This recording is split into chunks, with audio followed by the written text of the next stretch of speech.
মোরগ ওর বাপ মা এই দুজনের মধ্যে আছে সিলের ভয়, আছে শিয়ালের ভয়।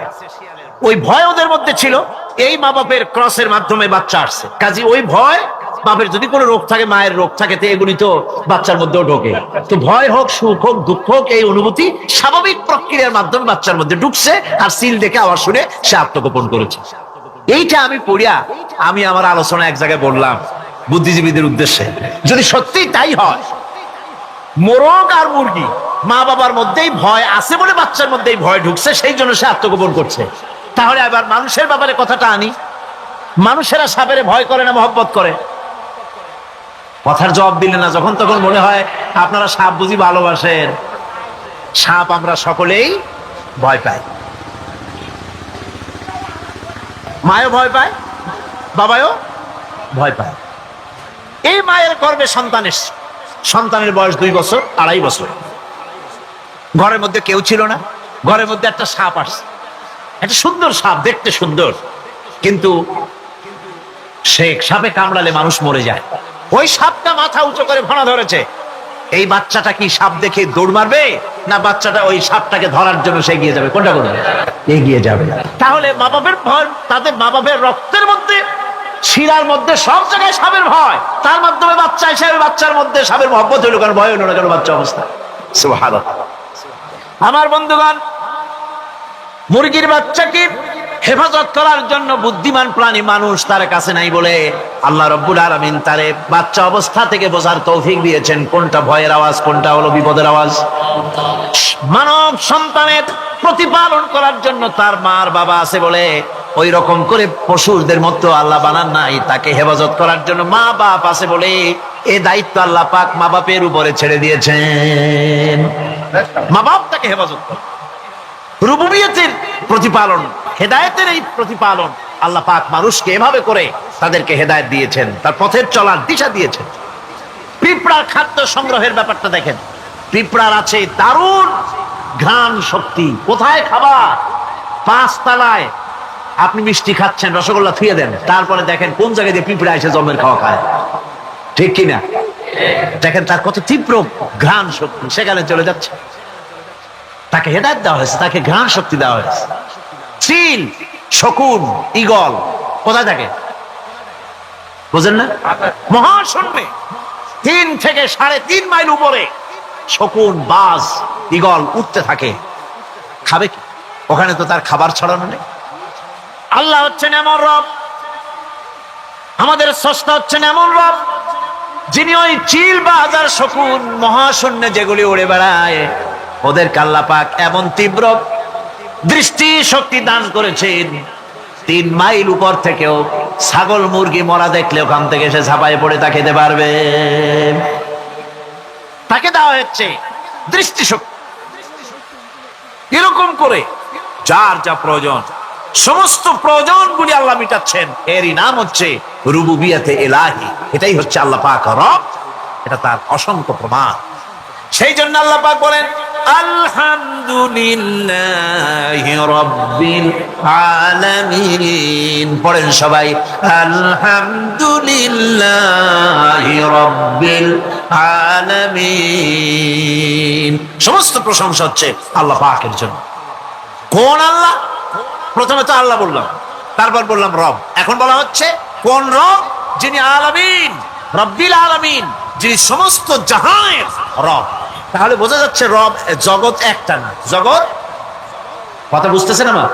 জগৎ একটা নয়, অসংখ্য জগৎ আছে, বহুমাত্রিক জগতের কথা এখানে আল্লাহ পাক বলছে।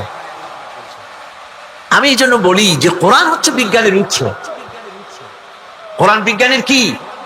বিজ্ঞানের আবিষ্কার যত বাড়বে, বিজ্ঞান চিরটা কাল কোরআনের কাছে ভিক্ষার হাত দিয়ে এতিমের মতো দাঁড়ায় থাকবে কিয়ামত। আজ পৃথিবীর বিজ্ঞানীরা বলছে জগৎ সম্পর্কে, আমরা মনে করছি পৃথিবীটাকে, আমাদের কাছে তো জগৎ 2টা। কয়টা জগৎ? একটা জগৎ হলো এইটা, ইহ জগৎ আর পরজগৎ, এছাড়া আর কিছু জানি না। এই 2টাই জগৎ আমাদের কাছে। এখন দেখেন বিজ্ঞানীরা কি বলছে। বিজ্ঞানীরা বলছেন সৌর জগতে শুধু আমাদের সৌরজগৎটাই শেষ না, অসংখ্য সৌরজগৎ আছে মহাশূন্যে, অসংখ্য সৌরজগৎ। পৃথিবীর প্রতি 4 বিলিয়ন মানুষ যদি এক একটা সৌরজগৎ দখল করে, তাতেও সৌরজগৎ শেষ হবে না। আরো সহস্র সহস্র বিলিয়ন বিলিয়ন সৌরজগৎ আরো ফাঁকা পড়ে থাকবে। এত সৌরজগৎ আল্লাহ সৃষ্টি করেছেন। এই মহাশূন্যে বহুমাত্রিক জগতের কথা আল্লাহ পাক এখানে বলেছেন। এই পৃথিবী একটা জগৎ, এই মাটির তলে আছে আর এক জগৎ, সমুদ্রের ভিতরে আছে পানির তলার আর এক জগৎ। আর মহাশূন্য যে কি তা আপনার মাথায় শূন্য হয়ে যাবে চিন্তা করতে করতে। এই জন্য বিজ্ঞানীরা, বড় বড় বিজ্ঞানী, এরা কিন্তু নাস্তিক হয় না। বর্তমান বিজ্ঞানীরা চিন্তা করে গবেষণা করে খেই হারিয়ে ফেলছে মহাশূন্যকে দেখে। যেখানে আছে গ্যালাক্সি, যেখানে আছে মিল্কি ওয়ে, যেখানে রয়েছে অসংখ্য তারকা, এই পৃথিবীটা মহাশূন্য আল্লাহ যেভাবে তৈরি করেছেন, সেই তুলনায় এই পৃথিবী একটা মার্বেলের চাইতে খুব বেশি একটা বড় কিছু হয় বলে মনে হয়। পৃথিবী যদি হয় একটা মার্বেলের মতো, তাহলে আমরা যে মানুষ, আমাদের অস্তিত্ব কোথায় চিন্তা করেন। এবার মহাশূন্যে চলেন। মহাশূন্য সে কি বিশাল মহাশূন্য! একটা তারকা থেকে আর একটা তারকায় যদি যেতে হয়, তাহলে সহস্র সহস্র বিলিয়ন বছরের দরকার হবে। কি বছর? এই দুনিয়ার বছর না, আলোকবর্ষ, লাইট ইয়ার। আলো চলে প্রতি সেকেন্ডে কত? 1,86,000 মাইল। এই 1,86,000 মাইলের সেকেন্ড, এর মিনিট, এর ঘন্টা, এর দিন, এর মাস, এর বছর, এই আলোকবর্ষ। সহস্র সহস্র আলোকবর্ষ পার হয়ে যাবে এক তারকা থেকে আর এক তারকায় পৌঁছানো সুকঠিন।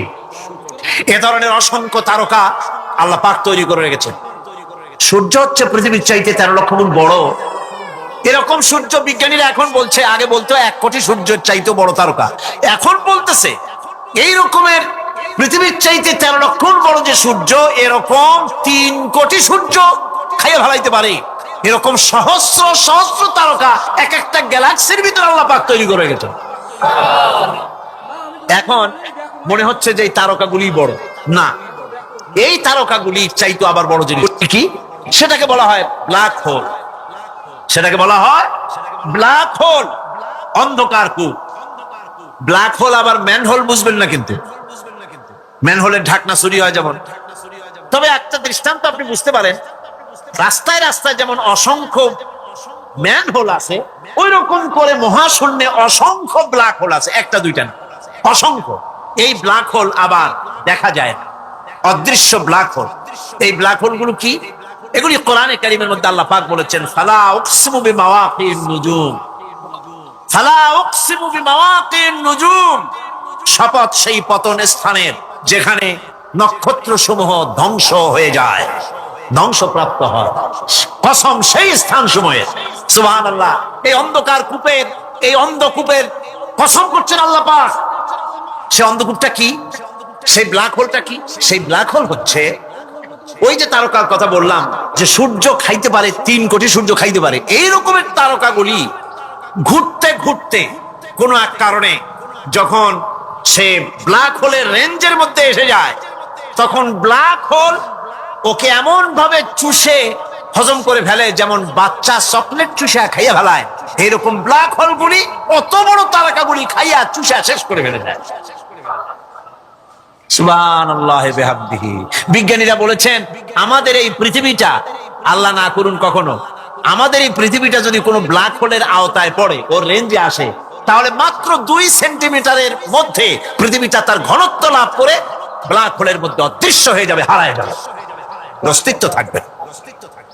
আল্লাহ পাক, আশ্চর্য লাগে আমার, বিজ্ঞানের বইপত্র যখন পড়ি আমার কাছে আশ্চর্য লাগে, 1400 বছর আগে নবী কোন বিজ্ঞানাগারে পড়াশোনা করেন নাই, কোন সায়েন্স নিয়ে রিসার্চ করেন নাই, সেই নবীর মুখ থেকে এমন বিজ্ঞানময় কোরআন আল্লাহ বের করালেন যে আজকের পৃথিবীর মডার্ন যুগের বিজ্ঞানীরা কোরআনের কাছে এতিম হয়ে দাঁড়ায় আছে। পৃথিবীর কোন বিজ্ঞানী বলতে পারবে না যে কোরআনে কারিমের অমুক আয়াতটা আনসাইন্টিফিক, এটা হাদিস আমাদের বিজ্ঞানের সাথে মিল খায় না, এমন কথা বলতে পারবে না। বরং কোরআন সার্টিফাই করবে তোমার এই বক্তব্য, তোমার এই থিওরি মোস্ট আনসাইন্টিফিক। কোরআন বলবে, ওরা বলতে পারবে না যে আয়াতটা আনসাইন্টিফিক। সুতরাং কোরআন হচ্ছে মহান বিজ্ঞানময়, কোরআন হচ্ছে আল্লাহ পাকের দেওয়া এক মহান বিধান, যে কোরআনের কারণে আল্লাহ পাক আমাদেরকে হেদায়েত দান করেছেন। সুতরাং এই কোরআন হচ্ছে, কোরআনের মধ্যে যা আছে, গোটা কোরআনে যা আছে সব সূরা ফাতিহায় আছে। সুবহানাল্লাহি ওয়া বিহামদিহি। আল্লাহ পাক বলছেন আলহামদুলিল্লাহি রাব্বিল আলামিন। মুহাব্বতের সাথে পড়েন সবাই, আলহামদুলিল্লাহি রাব্বিল আলামিন। সমস্ত প্রশংসা, যাবতীয় প্রশংসা সে আল্লাহ পাকের, যিনি তামাম জাহানের পালনেওয়ালা রব। মানুষের সব প্রয়োজন তিনি মিটিয়েছেন। মানুষের জীবন ধারণের জন্য সব থেকে বড় প্রয়োজন পানি। সবচেয়ে বড় প্রয়োজন কি? পানি। জোরে কোন কি? পানি। জীবনের জন্য পানি এবং আর্দ্রতা, এই দুটি জিনিস অপরিহার্য, এছাড়া জীবন বাঁচবে না। আমরা দেখতে পাই সমুদ্র ভরা পানি মজুদ আছে, লক্ষ্য করেন, সমুদ্র ভরা পানি মজুদ আছে, নদী খাল বিল ভরা পানি মজুদ আছে, কিন্তু এটাই তো যথেষ্ট নয়। রব হচ্ছেন তিনি, যিনি এই বিশাল বিশাল পানির মজুদ থেকে বাতাসকে যিনি বলেন, যিনি প্রতিনিয়ত বাষ্পীয় আকারে পানিগুলিকে সমুদ্র থেকে উত্থিত করেন, পানিগুলিকে উত্থিত করেন মহাকাশে। আল্লাহ পাক বলেন আল্লাহুল্লাযী আরসালার রিয়াহা ফাতুসিরু সাহাবা। বাষ্প হয়ে পানিগুলি আকাশে উত্থিত হয় এবং মহাকাশে যাওয়ার পর এই পানিগুলি, লবণাক্ত পানিগুলি আল্লাহর মেশিনে সেগুলি মিষ্টি হয়ে যায়। জোরে কোন সুবহানাল্লাহ। পানিগুলি মিষ্টি হয়ে গেল, ওই মিষ্টি পানি আল্লাহ রাব্বুল আলামিন নাজিল করে দিলেন। এবার বৃষ্টি কণা কণা হয়ে পড়লো, ফোঁটা ফোঁটা বৃষ্টি। আল্লাহ খুঁজে দেখলেন বৃষ্টির ফোঁটাগুলি পৃথিবীর প্রতিটি কণা তালাশ করে তৃষ্ণার্ত কণাগুলিকে আল্লাহ পাক ভিজায় দিলেন। সেই জন্য তার নাম হলো রব। তিনি হচ্ছেন রব, প্রয়োজন মিটান। পানি সবচেয়ে প্রয়োজন বেশি, সেই পানি আল্লাহ পাক এভাবে সরবরাহ করলেন। জমিনের চারিদিকে নদী নালা রেখেছেন, জমিনকে আর্দ্র করেছেন, জমিনের ভিতরের পানি মিষ্টি করেছেন। টিউবওয়েল মারলে পরে, পাম্প করলে পরে ভিতর থেকে মিঠা পানি আল্লাহ পাক বের করে দেন। সুবহানাল্লাহ। এই মিষ্টি পানির ব্যবস্থা করেছেন। এরপরে তিনি, ওই আল্লাহ পাক মিষ্টি পানির ব্যবস্থা করে বৃষ্টির মাধ্যমে পৃথিবীতে ফসল উৎপাদনের ব্যবস্থা করে দিলেন। পাক কোরআনে কারীমের মধ্যে বলেছেন ওয়াজআলনা মিনাল মাই কুল্লা শাইইন হাই। পানি দ্বারাই আমি সব বস্তুকে সজীব রাখি। বৈশিষ্ট্যের দিক থেকে পানির রয়েছে অনেক গুণ, আশ্চর্য গুণ। পৃথিবীর ৭৫% হচ্ছে পানি। আকাশ থেকে, অর্থাৎ চাঁদ থেকে যখন চাঁদে ভ্রমণকারীরা যখন ছবি তুলেছে, তো সেই ছবিতে ব্লু রং এসেছে বেশি, সবুজ এসেছে কম। সবুজ হলো গাছপালা, আর ব্লু হচ্ছে পানি। সমুদ্রের পানির রং হচ্ছে নীল। মানুষের শরীরের ভিতরে ৬০% পানি, গাছের মধ্যে রয়েছে পানি। পানি ছাড়া পৃথিবীর বাঁচার কোনো পথ নাই। আবার দেখেন, প্রচন্ড শীতের কারণে, ঠান্ডার কারণে যেসব এলাকায় তাপমাত্রা হিমাঙ্কের নিচে এসে যায়, সেই সব দেশে সমুদ্রের পানি আর দরিয়ার পানিগুলি বরফ হয়ে যায়। এই বরফ যখন হতে থাকে, তখন পানি তার নিজের তাপকে নিচের দিকে ছুটতে থাকে। উপরের তাপ বরফ হয়ে যায় ঠান্ডা, আর নিচে তাপ বিচ্ছুরিত করে দিয়ে পানির ভিতরে যত জলজ প্রাণী আছে আর উদ্ভিদ আছে, সবগুলিকে বাঁচায় রাখার ব্যবস্থা আল্লাহ রাব্বুল আলামিন এভাবে করে থাকে। এবার আল্লাহ রাব্বুল আলামিন বলছেন, এই পানি ছাড়া মানুষ বাঁচে না, প্রাণী বাঁচে না। পানি এমন এক জিনিস, এমন এক নিয়ামত আমি দান করলাম। আল্লাহ পাক বলেন কুল আরাআইতুম ইন আসবাহা মাউকুম গাওরান ফামান ইয়াতিকুম বিমাইন মাইন। বলো দেখি, সবে শুকাইয়া যদি যায়, এই জমিনের পানি, তাহলে হেথায় তটনির ধারা কে দিবে সবারে আনি। এই পৃথিবীর নদী নালা খাল বিল জমিনের আভ্যন্তরীণ দিকে পানিগুলি যদি আমি আল্লাহ রাব্বুল আলামিন শুকায় দেই, তাহলে আমি আল্লাহ ছাড়া এমন কে আছে যে নতুন করে আবার পানির আমদানি করে দিতে পারে? আছে কেউ? আজ পানির শূন্যতা আমাদের দেশে দেখা যাচ্ছে। পানি আস্তে আস্তে কমে যাচ্ছে, আস্তে আস্তে পানি শেষ হয়ে যাচ্ছে। কি কারণে শেষ হচ্ছে এবং কি হলে পানি পাওয়া যাবে পরে বলা যাবে ইনশাআল্লাহ। তো জীবন ধারণের জন্য যেমন পানির প্রয়োজন, জীবন ধারণের জন্য তেমন বাতাসেরও প্রয়োজন। পানি ছাড়া তো কিছু সময় চলতে পারে, পানি এবং খাদ্য ছাড়া কিছু সময় চলতে পারে, কিন্তু বাতাস ছাড়া তো এক মুহূর্ত চলে না, ঠিক কিনা? বুঝেন কিনা কথা? বাতাস ছাড়া এক মুহূর্ত চলতে পারে না। অথচ আল্লাহ রাব্বুল আলামিন এই বাতাস দিয়ে গোটা আকাশকে, শূন্য জায়গাগুলি বাতাস দিয়ে ভরে রেখেছেন, যাতে করে কারো বাতাসের কোনো অসুবিধা না হয়, শ্বাস করতে কোনো কষ্ট না হয়। প্রাণী জগৎকে বাতাস দিয়ে বাঁচিয়ে রাখার জন্য আল্লাহ পাক মহাশূন্যকে এভাবে সব এলাকা বাতাস দিয়ে ভরে রেখেছেন। এই জন্য তার নাম হচ্ছে রব। এটাই হচ্ছে রুবুবিয়তের নমুনা। আমার ভাইয়েরা, আল্লাহ রাব্বুল আলামিন পানি দিলেন, বাতাস দিলেন, খাদ্যের ব্যবস্থা করে দিলেন। শস্য শ্যামল এলাকায় আল্লাহ পাক সব জায়গাগুলিতে শস্য শ্যামল হোক অথবা ঊষর ধূসর মরুভূমি হোক, সারা পৃথিবী জুড়ে আল্লাহ রাব্বুল আলামিন খাবারের দস্তরখান বিছায় রেখেছেন। ওয়ামা মিন দাব্বাতিন ফিল আরদি ইল্লা আলাল্লাহি রিজকুহা। এই পৃথিবীর বুকে এমন কোন বিচরণশীল জীব নাই যেই জীবের রিজকের দায়িত্ব আমি আল্লাহ আমার নিজ হাতে গ্রহণ করি নাই। জোরে বলেন সুবহানাল্লাহ। সব রিজেক আমি ছড়াই রেখেছি বিশ্ব জুড়ে সর্বত্র। আল্লাহ পাক বলছেন, ফালইয়ানজুরিল ইনসানু ইলা তাআমিহি আন্না সাবাবনাল মাআ সাব্বা সুম্মা শাকাকনাল আরদা শাক্কা ফাআমবাতনা ফিহা হাব্বা। আল্লাহ পাক বলছেন, মানুষের উচিত নিজ খাদ্যাদির দিকে লক্ষ্য করা, নিজের খাদ্যের দিকে লক্ষ্য করা। যেহেতু এই খাদ্য প্রতিদিন তার সামনে আসে, এদিকে তার লক্ষ্য করা উচিত।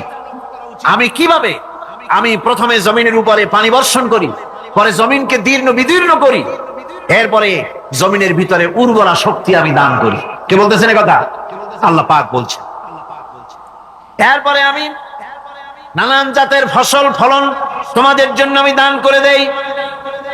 খাদ্যের দিকে নজর করতেই জন্য আল্লাহ পাক বলেছেন, মানুষ চতুর্দিক থেকে তো চোখ ফিরাতে পারে, মুখ ফিরাতে পারে, কিন্তু খাদ্যের দিকে তার নজর করতেই হয়।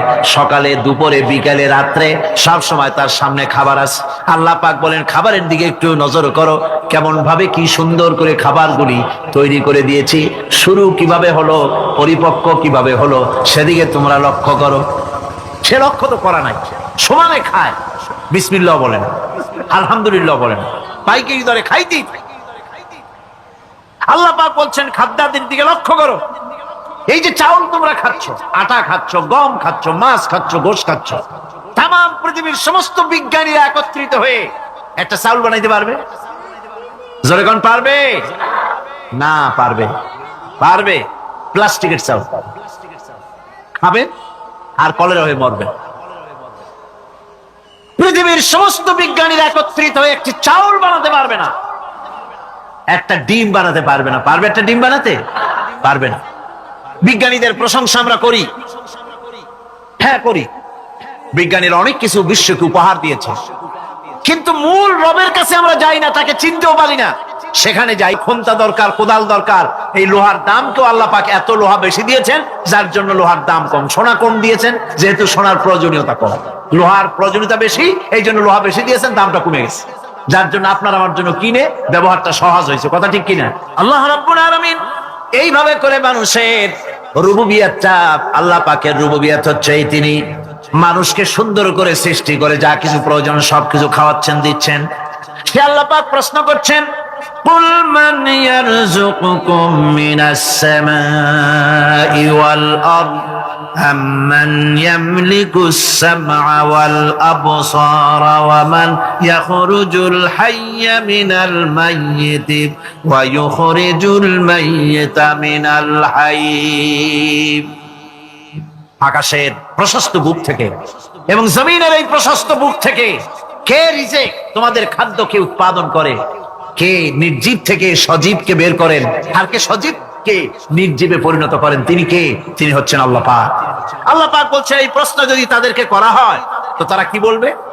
আল্লাহ পাক বলেন وَمَنْ يُدَبِّرُ الْأَمْرَ فَسَيَقُولُونَ اللَّهُ فَقُلْ أَفَلَا تَتَّقُونَ। হে নবী, এদেরকে প্রশ্ন করুন, এদেরকে যদি প্রশ্ন করা হয় এই পৃথিবীর সুন্দর পরিচালনা পদ্ধতি কে করেন, তাহলে তারা এক কথায় বলবে, নিজের থেকেই বলবে আল্লাহ। কে করছেন? সবকিছু আল্লাহ। আল্লাহ পাক বলেন নবী তাহলে তাদেরকে বলেন এ কথা জানার পর, এ কথা বোঝার পরেও কেন তারা ঔদাসীন্যতা দেখাচ্ছে, কেন তারা গাফিল হয়ে যাচ্ছে, কেন তারা আল্লাহ পাককে ভয় করে তার পথের অনুসারী হচ্ছে না? যে আল্লাহ রাব্বুল আলামিন এত কিছু করছেন, তিনি তার পরিচয় সম্পর্কে বলে দিচ্ছেন ফাযালিকুমুল্লাহু রাব্বুকুমুল হক ফামাযা বা'দাল হক ইল্লাদ দালাল। নিশ্চয়ই এসবের মূলে রয়েছেন তোমাদের রব, আমাদের আল্লাহ, আমাদের রব।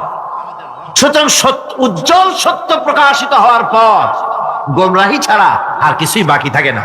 সুতরাং যারা সত্যের পথের অনুসরণ করতে চায় রবকে চিনতে হবে, আল্লাহ পাককে জানতে হবে এবং তাকে অনুসরণ করতে হবে, তাকে রব হিসাবে চিনতে হবে। এটা হচ্ছে সেই রুবুবিয়াত ইলাহি যার দিকে হযরত মুসা আলাইহিস সালাম ইঙ্গিত করেছিলেন ফিরআউন যখন তাকে প্রশ্ন করেছিলেন ফামান রাব্বুকুমা ইয়া মুসা। হে মুসা, তোমাদের দুজনের রব কে? তোমাদের রব, তোমাদের প্রভু কে? তিনি জবাব দিলেন রব্বুনাল্লাযী আ'তা কুল্লা শাইইন খালকাহু সুম্মা হাদা। রব হচ্ছেন আমাদের তিনি, যিনি নাকি আমাদের প্রতিপালক, আমাদেরকে সৃষ্টি করেছেন এবং আমাদেরকে হেদায়েত দিয়েছেন, সঠিক পথের দিশা দিয়েছেন। এখানে হেদায়েত হচ্ছে, এখানে হেদায়েত শব্দের অর্থ হচ্ছে সৃষ্টি শুধু করেন নাই, তাকে চলা, তার খাদ্য অনুসন্ধানে, তাকে বেঁচে থাকার সবকিছুর উপকরণ, এর কমন সেন্স, এর সাধারণ জ্ঞান আল্লাহ পাক তার সাথে দিয়েছেন। তিনি হচ্ছে রব। আমাদের ভাগ্য কত সুপ্রসন্ন, আমরা ভাগ্যবান, কারণ কোরআন শোনার সুযোগ আল্লাহ পাক করে দিয়েছেন। তারাই তো শ্রেষ্ঠ ভাগ্যবান যারা কোরআন শোনার সুযোগ পায়, যারা কোরআন তেলাওয়াত করে, যারা কোরআন বোঝে, যারা কোরআন আমল করে। তাদের থেকে সৌভাগ্যবান আর কে হতে পারে? গোটা বিশ্বের বুকে সর্বশ্রেষ্ঠ সৌভাগ্যবান জাতি হচ্ছে মুসলমান। আমি যদি প্রশ্ন করি পৃথিবীর শ্রেষ্ঠ ভাগ্যবান জাতি কারা, কি জবাব দিবেন? কারণ কোরআনে কারীম এ জাতির কাছে অবিকৃত, অকৃত্রিম উপায় এ জাতির কাছে মাহফুজ আছে, যা বিশ্বের কোন জাতির কাছে তাদের ধর্মীয় কিতাব অবিকল ভাবে নাই। এদিক থেকে আমরা সৌভাগ্যবান জাতি। আবার যদি প্রশ্ন করি এই পৃথিবীর ভিতরে হতভাগ্য জাতি কারা, আপনারা কি জবাব দিবেন? জানেন না বোধহয়। হতভাগ্য জাতিও এই মুসলমান, কারণ কোরআনে কারীমের মতো আজিম একখানা কিতাব যাদের কাছে আল্লাহ পাক আমানত হিসাবে দান করেছেন, এই কোরআনে কারীম থেকে যারা হেদায়েত নিতে পারলো না, উপকৃত হতে পারলো না, কোরআন দিয়ে ভাগ্যের পরিবর্তন করতে পারলো না, ভাগ্যকে সুপ্রসন্ন করতে পারলো না, তাদের চাইতে হতভাগ্য, তাদের চাইতে দুর্ভাগা পৃথিবীতে আর কে হতে পারে? আজ পৃথিবীতে যদি আমরা তাকাই তো দেখতে পাবো সব থেকে বেশি মার খাচ্ছে মুসলমানেরাই। দুনিয়ার যেদিকে তাকান সেদিকেই মুসলমানেরা নির্যাতিত, নিগৃহীত, মার খাচ্ছে, ক্ষুধায় কষ্ট পাচ্ছে, লাঞ্ছিত। নিগৃহীত হচ্ছে। তাহলে তার অর্থ কি এই ধরে নেওয়া হবে যে কোরআন থাকবে যে জাতির কাছে, সে জাতি পৃথিবীতে সবচাইতে লাঞ্ছিত, নিগৃহীত, অবহেলিত হবে, মার খাবে, ক্ষুধা দারিদ্র তাদেরকে পেয়ে বসবে, তারা শ্বাস করার সময় পাবে না, এটাই কি ধরে নিতে হবে? না, বরং আল্লাহ রাব্বুল আলামিন কোরআনে কারীমের মধ্যে বলেছেন, তাহা মা আনজালনা আলাইকাল কুরআনা লিতাশকা। হে নবী, কোরআনে কারীম আমি আপনার প্রতি অবতীর্ণ করেছি এই জন্যে যে কোরআন আপনার ভাগ্যকে সৌভাগ্যে পরিণত করে দেবে, আপনাকে সৌভাগ্যবান বানাবে। কোরআন আপনার ভাগ্যকে বিলম্বিত করবে, পর্যদস্ত করবে। আপনি ভাগ্যহারা হবেন, হতভাগ্য হবেন, এই জন্য তো কোরআন দেয়নি। কোরআন দিয়েছি ভাগ্যকে চমকায় দেওয়ার জন্য। যে কোরআন এলো, কোরআনের ধারক বাহকদের ভাগ্যের উন্নতির জন্যে সেই জাতি আজ কোরআন হারা হয়ে, কোরআন ছাড়া হয়ে পৃথিবীতে লাঞ্ছিত, অবমানিত। কোরআনই পারে একটা জাতিকে সঠিক পথ প্রদর্শন করতে। কোরআন পারে একটা জাতির আকীদা, বিশ্বাসকে দৃঢ় করে দিতে, বদ্ধমূল করে দিতে। সত্যিকারের মানুষ বানাতে পারে কোরআন। মানুষ বানাতে পারে কে? কোরআন। আমি এই জন্য মাঝে মধ্যে বলি, এই পৃথিবীতে যদি কোরআন না আসতো, এই পৃথিবীতে যদি নবী না আসতেন, এই পৃথিবীতে যদি আল্লাহ নবী না পাঠাতেন, কোরআন না দিতেন, কিতাব না দিতেন, ইসলাম না দিতেন, শুধু মানুষ পৃথিবীতে বাস করত, তাহলে এই বিশ্বের সমস্ত মানব মণ্ডলী যেখানে বাস করত, এই পৃথিবীটা মানুষের পৃথিবী বলা চলতো না। এই পৃথিবী হতো একটা পশুর বিচরণ ক্ষেত্র। কোরআন মানুষকে মানুষ বানিয়েছে। লাইসাল বিররা আন তুওয়াল্লু ওয়ুজুহাকুম কিবালাল মাশরিকি ওয়াল মাগরিবি ওয়ালাকিন্নাল বিররা মান আমানা বিল্লাহি ওয়াল ইয়াউমিল আখিরি ওয়াল মালাইকাতি ওয়াল কিতাবি ওয়ান নাবিয়্যিন। পূর্ব পশ্চিমে মুখ ঘুরানো, পূর্ব পশ্চিমে মুখ ফিরানো, এটাই পুণ্যবান, নেককার, সৎকার হওয়ার জন্য যথেষ্ট নয়। প্রকৃতপক্ষের মুমিন নেককার হওয়ার জন্য যে শর্তগুলি আল্লাহ পাক আরোপ করেছেন তা হচ্ছে, এক নম্বরে কি মনে আছে?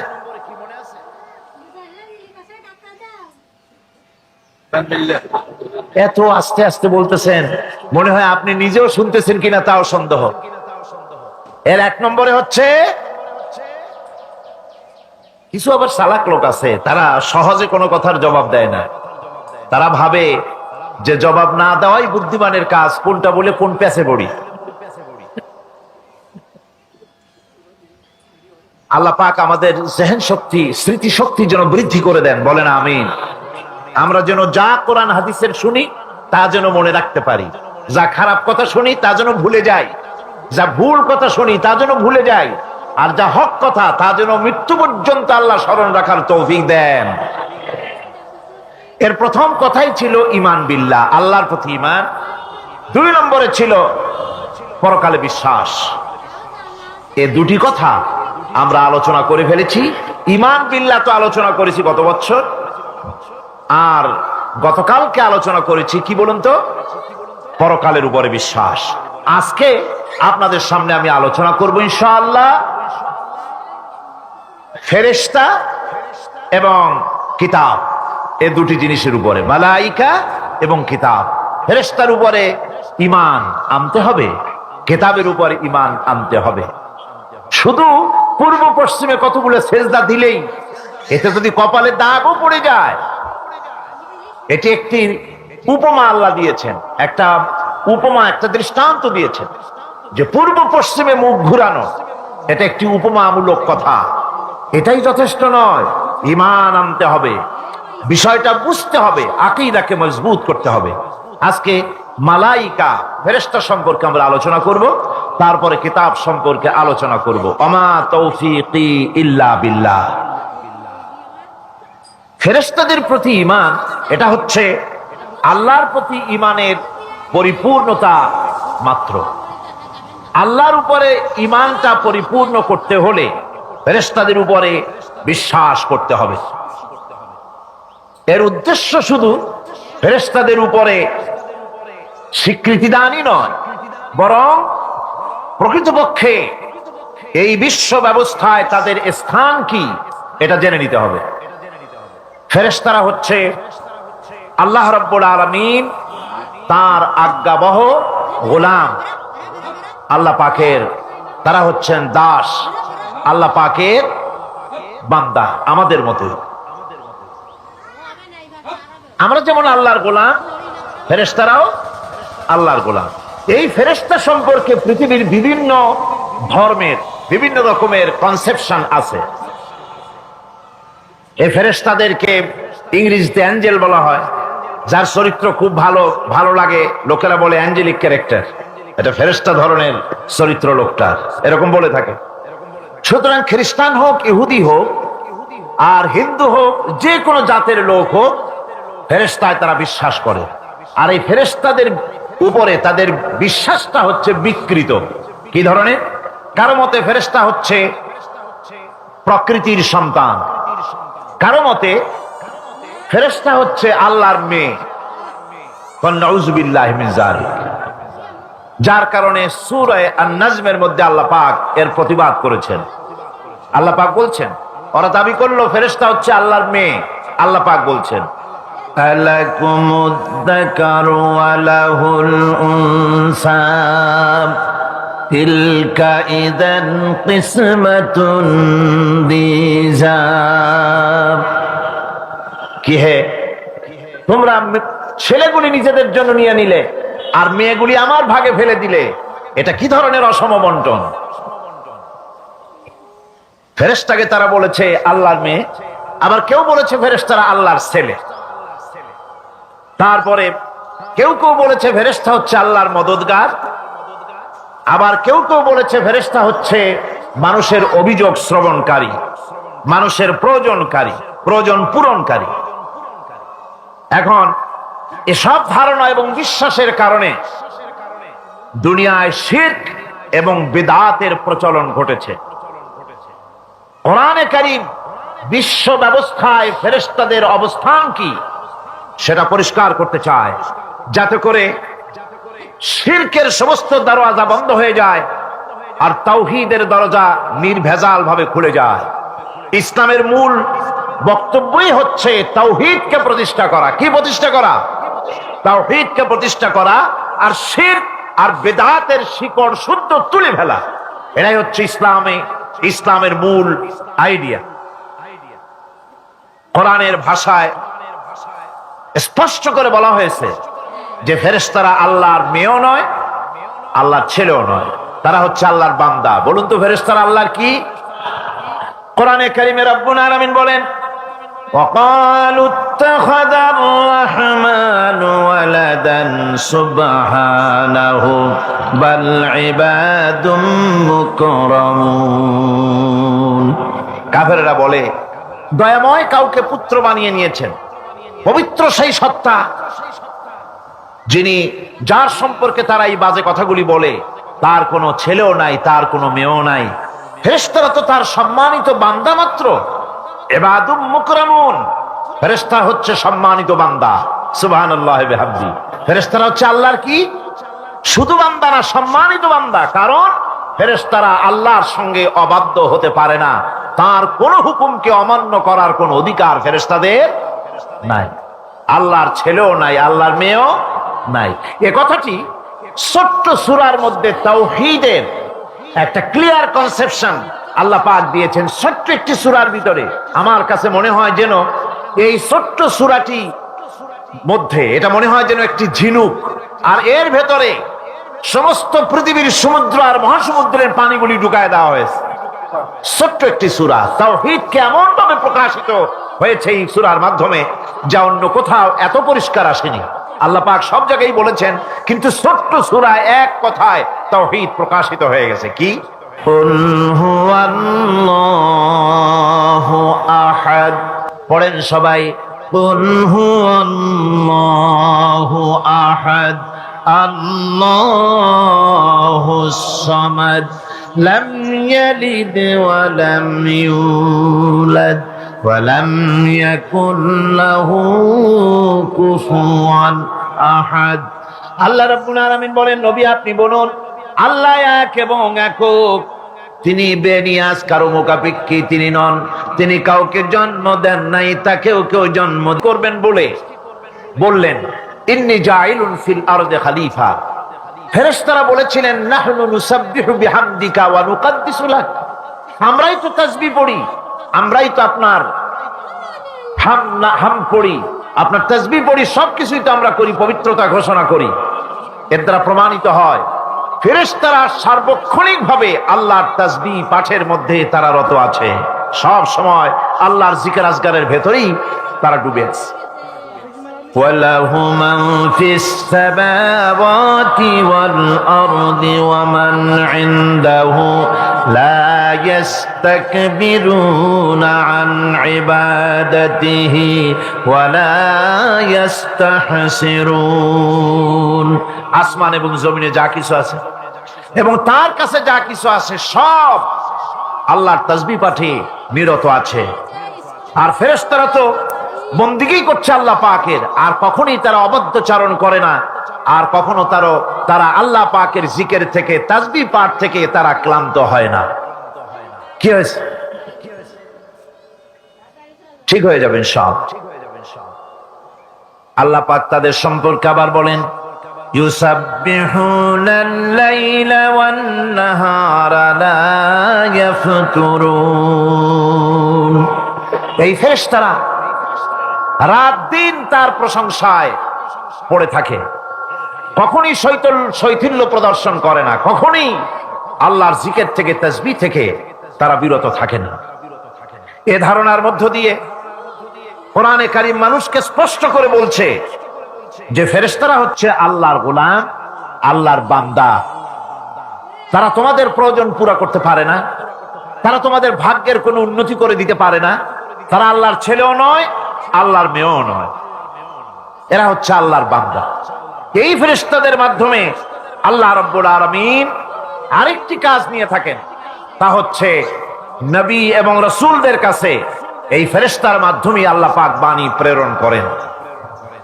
নবী রাসূলদের কাছে বাণী আনে কারা? আল্লাহর ফেরেশতা। এ কারণেই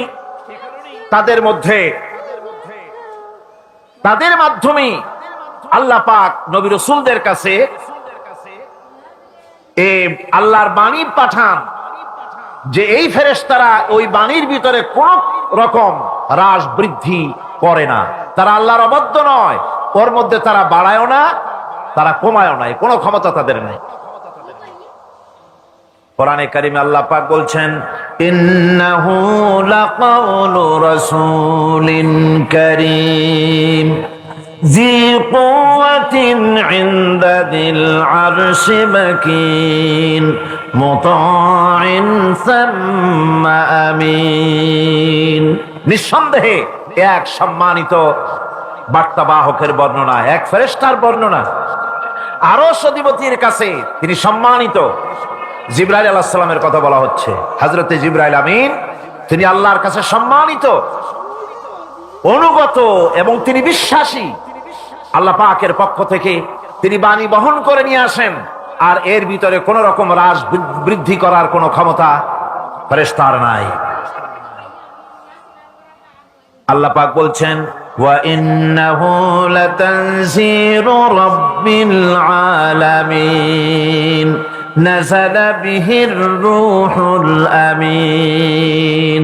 নিঃসন্দেহে এটা হচ্ছে রব্বুল আলামিনের পক্ষ থেকে অবতীর্ণ করা কিতাব, যা নিয়ে বিশ্বস্ত আত্মা অবতরণ করেছেন, অর্থাৎ হযরতে জিবরাইল আমিন। আল্লাহ পাক তাকে বিশ্বস্ত বলেছেন, শাদীদুল কুওয়া বলেছেন, প্রচন্ড ক্ষমতা তার, আল্লাহ পাক বলেছেন। এর থেকে জানা গেল যে ফেরেশতাদের প্রতি ঈমান শুধু আল্লাহর প্রতি ঈমানের জন্যই নয়, বরং কিতাবের প্রতি নবীদের প্রতি ঈমান আনার জন্য ফেরেশতাদের প্রতি ঈমান আনা জরুরি। ফেরেশতাদের উপর ঈমান আনা কি জরুরি, অত্যন্ত জরুরি। ফেরেশতাদের উপর তৃতীয় আরেকটি কারণে ঈমান আনতে হয়, সেটা হচ্ছে আল্লাহ পাক তাদের মাধ্যমেই কাজগুলি করে থাকেন। ফেরেশতারা হচ্ছে আল্লাহ পাকের রাষ্ট্রীয় কর্মচারী, আল্লাহ পাকের স্টাফ। তাদের মাধ্যমে আল্লাহ বৃষ্টি, কোথাও বৃষ্টি দেন, কোথাও রহমত পাঠান, কোথাও গজব দেন, কোথাও ভূমিকম্পের সৃষ্টি করেন, কোথাও জলোচ্ছ্বাস, কোথাও ক্ষুধা, কোথাও দারিদ্র ইত্যাদি। পৃথিবীর ভিতরে আযাব, গজব, শান্তি যা কিছু আল্লাহ পাক করতে চান এই ফেরেশতাদের মাধ্যমেই তা করে থাকে। এক কথায় ফেরেশতারা হচ্ছে আল্লাহ পাকের রাষ্ট্রীয় কর্মচারী। এই কথা এভাবেই বিশ্বাস করতে হবে যে ফেরেশতারা কখনো অবাধ্য হয় না, অবাধ্য হওয়ার কোনো ক্ষমতাই তাদের নাই। তারা আল্লাহ পাকের বাধ্যগত আজ্ঞাবহ কর্মচারী। ফেরেশতাদের উপরে ঈমানটা এই পর্যন্তই আমি আপনাদের সামনে বললাম। ফেরেশতাদের প্রতি ঈমান আনার ব্যাপারে এই তিনটি কথা আপনাদের সামনে পেশ করেছি। এখন 3 নম্বরে যে কথাটি বিশ্বাস করতে হবে সেটা হলো কিতাব। কিসের উপর ঈমান? কিতাবের প্রতি ঈমান। ইসলামের পরিভাষায় কিতাব বলতে বোঝানো হয় সেই বাণীকে, সেই নির্দেশকে, সেই গ্রন্থকে। বড় বড় কিতাব, তার মধ্যে সর্বশেষ যে কিতাবখানি তার নাম হচ্ছে কোরআন। জোরে বলেন, তার নাম কি? আল কোরআন। এটি হচ্ছে সবচেয়ে বড় কিতাব এবং মুকাম্মাল কিতাব। অন্যান্য কিতাবগুলিতে যা বলা হয়েছে তার থেকে অনেক বেশি শরীয়তকে মুকাম্মাল করে আল্লাহ রাব্বুল আলামিন কোরআনে কারীমের মধ্যে এটাকে পরিপূর্ণ করে দিয়েছেন। নবুয়ত আর কিতাব দুটির জিনিসের ভিতরে একটা সম্পর্ক আছে। নবুয়ত এবং কিতাব দুটোই আল্লাহর পক্ষ থেকে আসছে। নবুয়ত আসছে কার কাছ থেকে? আর কিতাব আসছে আল্লাহর কাছ থেকে। নবুয়ত এর দাবি কেউ নিজের থেকে করতে পারে না। এই কথা আমি বহুবার আপনাদের সামনে আলোচনা করেছি। নবী দাবির ভিত্তিতে হয় না, নবী আল্লাহ বানান। ইলেকশন করে, নির্বাচন করে এমপি বানানো যায়, মন্ত্রী বানানো যায়, প্রেসিডেন্ট বানানো যায়, চেয়ারম্যান বানানো যায়, মেম্বার বানানো যায়, কিন্তু ইলেকশন করে নবী বানানো যায় না। নবী ইলেকশনে হয় না, নবী হয় কিসে? সিলেকশন। নবী কিসে হয়? সিলেকশনে। সিলেকশনটা করেন কে? আল্লাহ রাব্বুল আলামিন। সুতরাং নবী আল্লাহর কাছ থেকে আসে আর কিতাবও আল্লাহর কাছ থেকে আসে। নবী যদি কিতাব ছাড়া আসতেন, খুব ভালো করে বোঝে, নবী যদি কিতাব ছাড়া আসতেন আর কিতাব যদি নবী ছাড়া আসতো, তাহলে মানুষের ধর্ম পালন, জীবনের কর্তব্যবোধ, জীবন পরিচালনা এবং ধর্মকে অনুধাবন করা দারুণভাবে সুকঠিন হয়ে পড়ত। কোরআনের নমুনাই হচ্ছে, কিতাবের নমুনা হচ্ছেন আম্বিয়ারা। আম্বিয়া আলাইহিমুস সালাম, তারা হচ্ছেন কিতাবের নমুনা। কিতাবও যার, নবীও সেই আল্লাহ সুবহানাহু ওয়া তাআলা। কোরআন হচ্ছে একটা থিওরি আর নবীরা হচ্ছেন, কিতাব হচ্ছে থিওরি, নবীরা হচ্ছেন তার প্র্যাকটিক্যাল। থিওরি আর প্র্যাকটিক্যাল দুটো জিনিস এক নয়। যেমন আমি যদি কাগজে লিখি র দন্তেশ্ব গয় ওকার লয় লয় আকার, কাগজে লিখে দিলাম, কি হলো কন্ত? বলুন সবাই, কি হলো? এখন যদি আপনারা এইটার উপরে চাটেন, মিষ্টি লাগবে? বলবেন মিষ্টি কেমনে লাগবে, ওর মধ্যে দুধ নাই, চিনি নাই। আচ্ছা ঠিক আছে, লিখে দিলাম দুধ, চিনি ইত্যাদি যা যা লাগে সব লিখা কাগজটারে গোল বানাই দিলাম। এখন যদি চাবান, তাও কি মিষ্টি লাগবে? লাগবে না। মিষ্টি লাগবে কি হলে? দুধ কিনতে হবে, ছানা বানাতে হবে, চিনি শিরা তৈরি করতে হবে, তারপরে রসগোল্লা বানাতে হবে, এরপরে আপনি ফ্রিজে রাখবেন, চামচ দিয়ে কাটবেন, মজা করে খাবেন, তখন আপনার ভালো লাগবে, ঠিক কিনা? এখন ভালো লাগলো কেন? যেহেতু এটা প্র্যাকটিক্যালে আসছে। আর আগে কাগজ চেটেছেন, কাগজ চাবাইছেন, ভালো লাগে নাই, কারণ থিওরি চাবাইছেন। প্র্যাকটিক্যালে না আসা পর্যন্ত মজা পাওয়া যাবে না। সেই জন্যে কোরআন হচ্ছে একটা থিওরি, কাগজে লেখা একটা থিওরি। এই থিওরিটা আল্লাহ রাব্বুল আলামিনের। এই থিওরি যদি প্র্যাকটিক্যাল না থাকে, মডেল না থাকে, আদর্শ না থাকে, তাহলে তা পালন করা মানুষের জন্য দুঃসাধ্য, সুকঠিন। এই জন্য আল্লাহ সুবহানাহু ওয়া তাআলা কোরআনের মুজাসসাম নমুনা হিসেবে পেশ করেছেন মুহাম্মদুর রাসূলুল্লাহ সাল্লাল্লাহু আলাইহি ওয়াসাল্লাম। তিনি হচ্ছেন কোরআনের মডেল। সুবহানাল্লাহ ওয়া বিহামদিহি। যার জন্য তিনি স্পষ্ট করে বলতে পেরেছেন যে কথা কেউ বলতে সাহস পায়নি, যে কথা নবী বলেছেন। আল্লাহর নবী বলেছেন, ও আমার সাহাবীরা, দিনের আলোতে তোমরা আমার ভিতরে যা দেখতে পাও, রাতের বেলায় আমার ভিতরে তোমরা যা দেখতে পাও। ও আমার স্ত্রীরা, দিনের আলোতে আমার ভিতরে যা দেখতে পাও, রাতের আধারে আমার মধ্যে যা দেখতে পাও, যে সব আচরণ, আমার চলাফেরা, দিন ও রাতের আলোচনাগুলি, দিন ও রাতের চরিত্রগুলি, দিন ও রাতের আমার কর্তব্য পালন, আমার মধ্যে যা দেখতে পাও সবগুলি খুলে খুলে মানুষের সামনে বলে দাও। এই কথা তো আর কেউ বলতে পারেনি পৃথিবীতে। নবীরা ছাড়া এত বড় কথা পৃথিবীর আর কেউ বলতে সাহস পাবে না। কথা ঠিক কিনা গণ? জোরে বলেন, পারবে বলতে? যত বড়ই মুহাদ্দিস হোক, মাওলানা হোক, খাজা বাবা হোক, নামের আগে যতই 5 হাত লম্বা ডিগ্রি লাগান না কেন, কাগজে যখন নাম লেখে হুঁশ থাকে না। কত যে লেখে, কি যে লিখলে, শুধু নামের সামনে আলাইহিস সালাম তুই বাদ রাখে, আর সব লিখে আবেগের ঠেলায় অস্থির হয়ে যায়। কোন ব্যক্তি আছেন যিনি বলতে পারবেন আমার শৈশবকালীন, যৌবনকালীন, বৃদ্ধকালীন, রাতের, দিনের সব ঘটনা মানুষের কাছে বলে দাও? কেউ কি পারবে বলতে? না, কেবলমাত্র পারবে আম্বিয়া আলাইহিমুস সালাম। যেহেতু আল্লাহ রাব্বুল আলামিন তাদেরকে কন্ট্রোল করেছেন, হেফাজত করেছেন, তারা হচ্ছেন চরিত্রের আধার, অনুপম চরিত্রের উৎস, উৎকৃষ্ট নমুনা, যাদের চরিত্রের ভিতরে কোনো কালিমা নাই, ভুল নাই, গুনাহ নাই। মহব্বতের সাথে বলেন সুবহানাল্লাহ।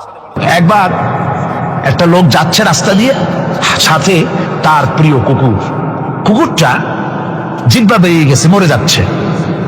কুত্তার মালিক কাঁদতেছে। একজন লোক এসে বলে, ভাই তুমি কাঁদো কেন? কয় যে আমার এই কুত্তাটা খুব প্রিয় কুকুর, কুকুরটা মরে যাচ্ছে তাই কাঁদছে। কুকুর মরে কেন?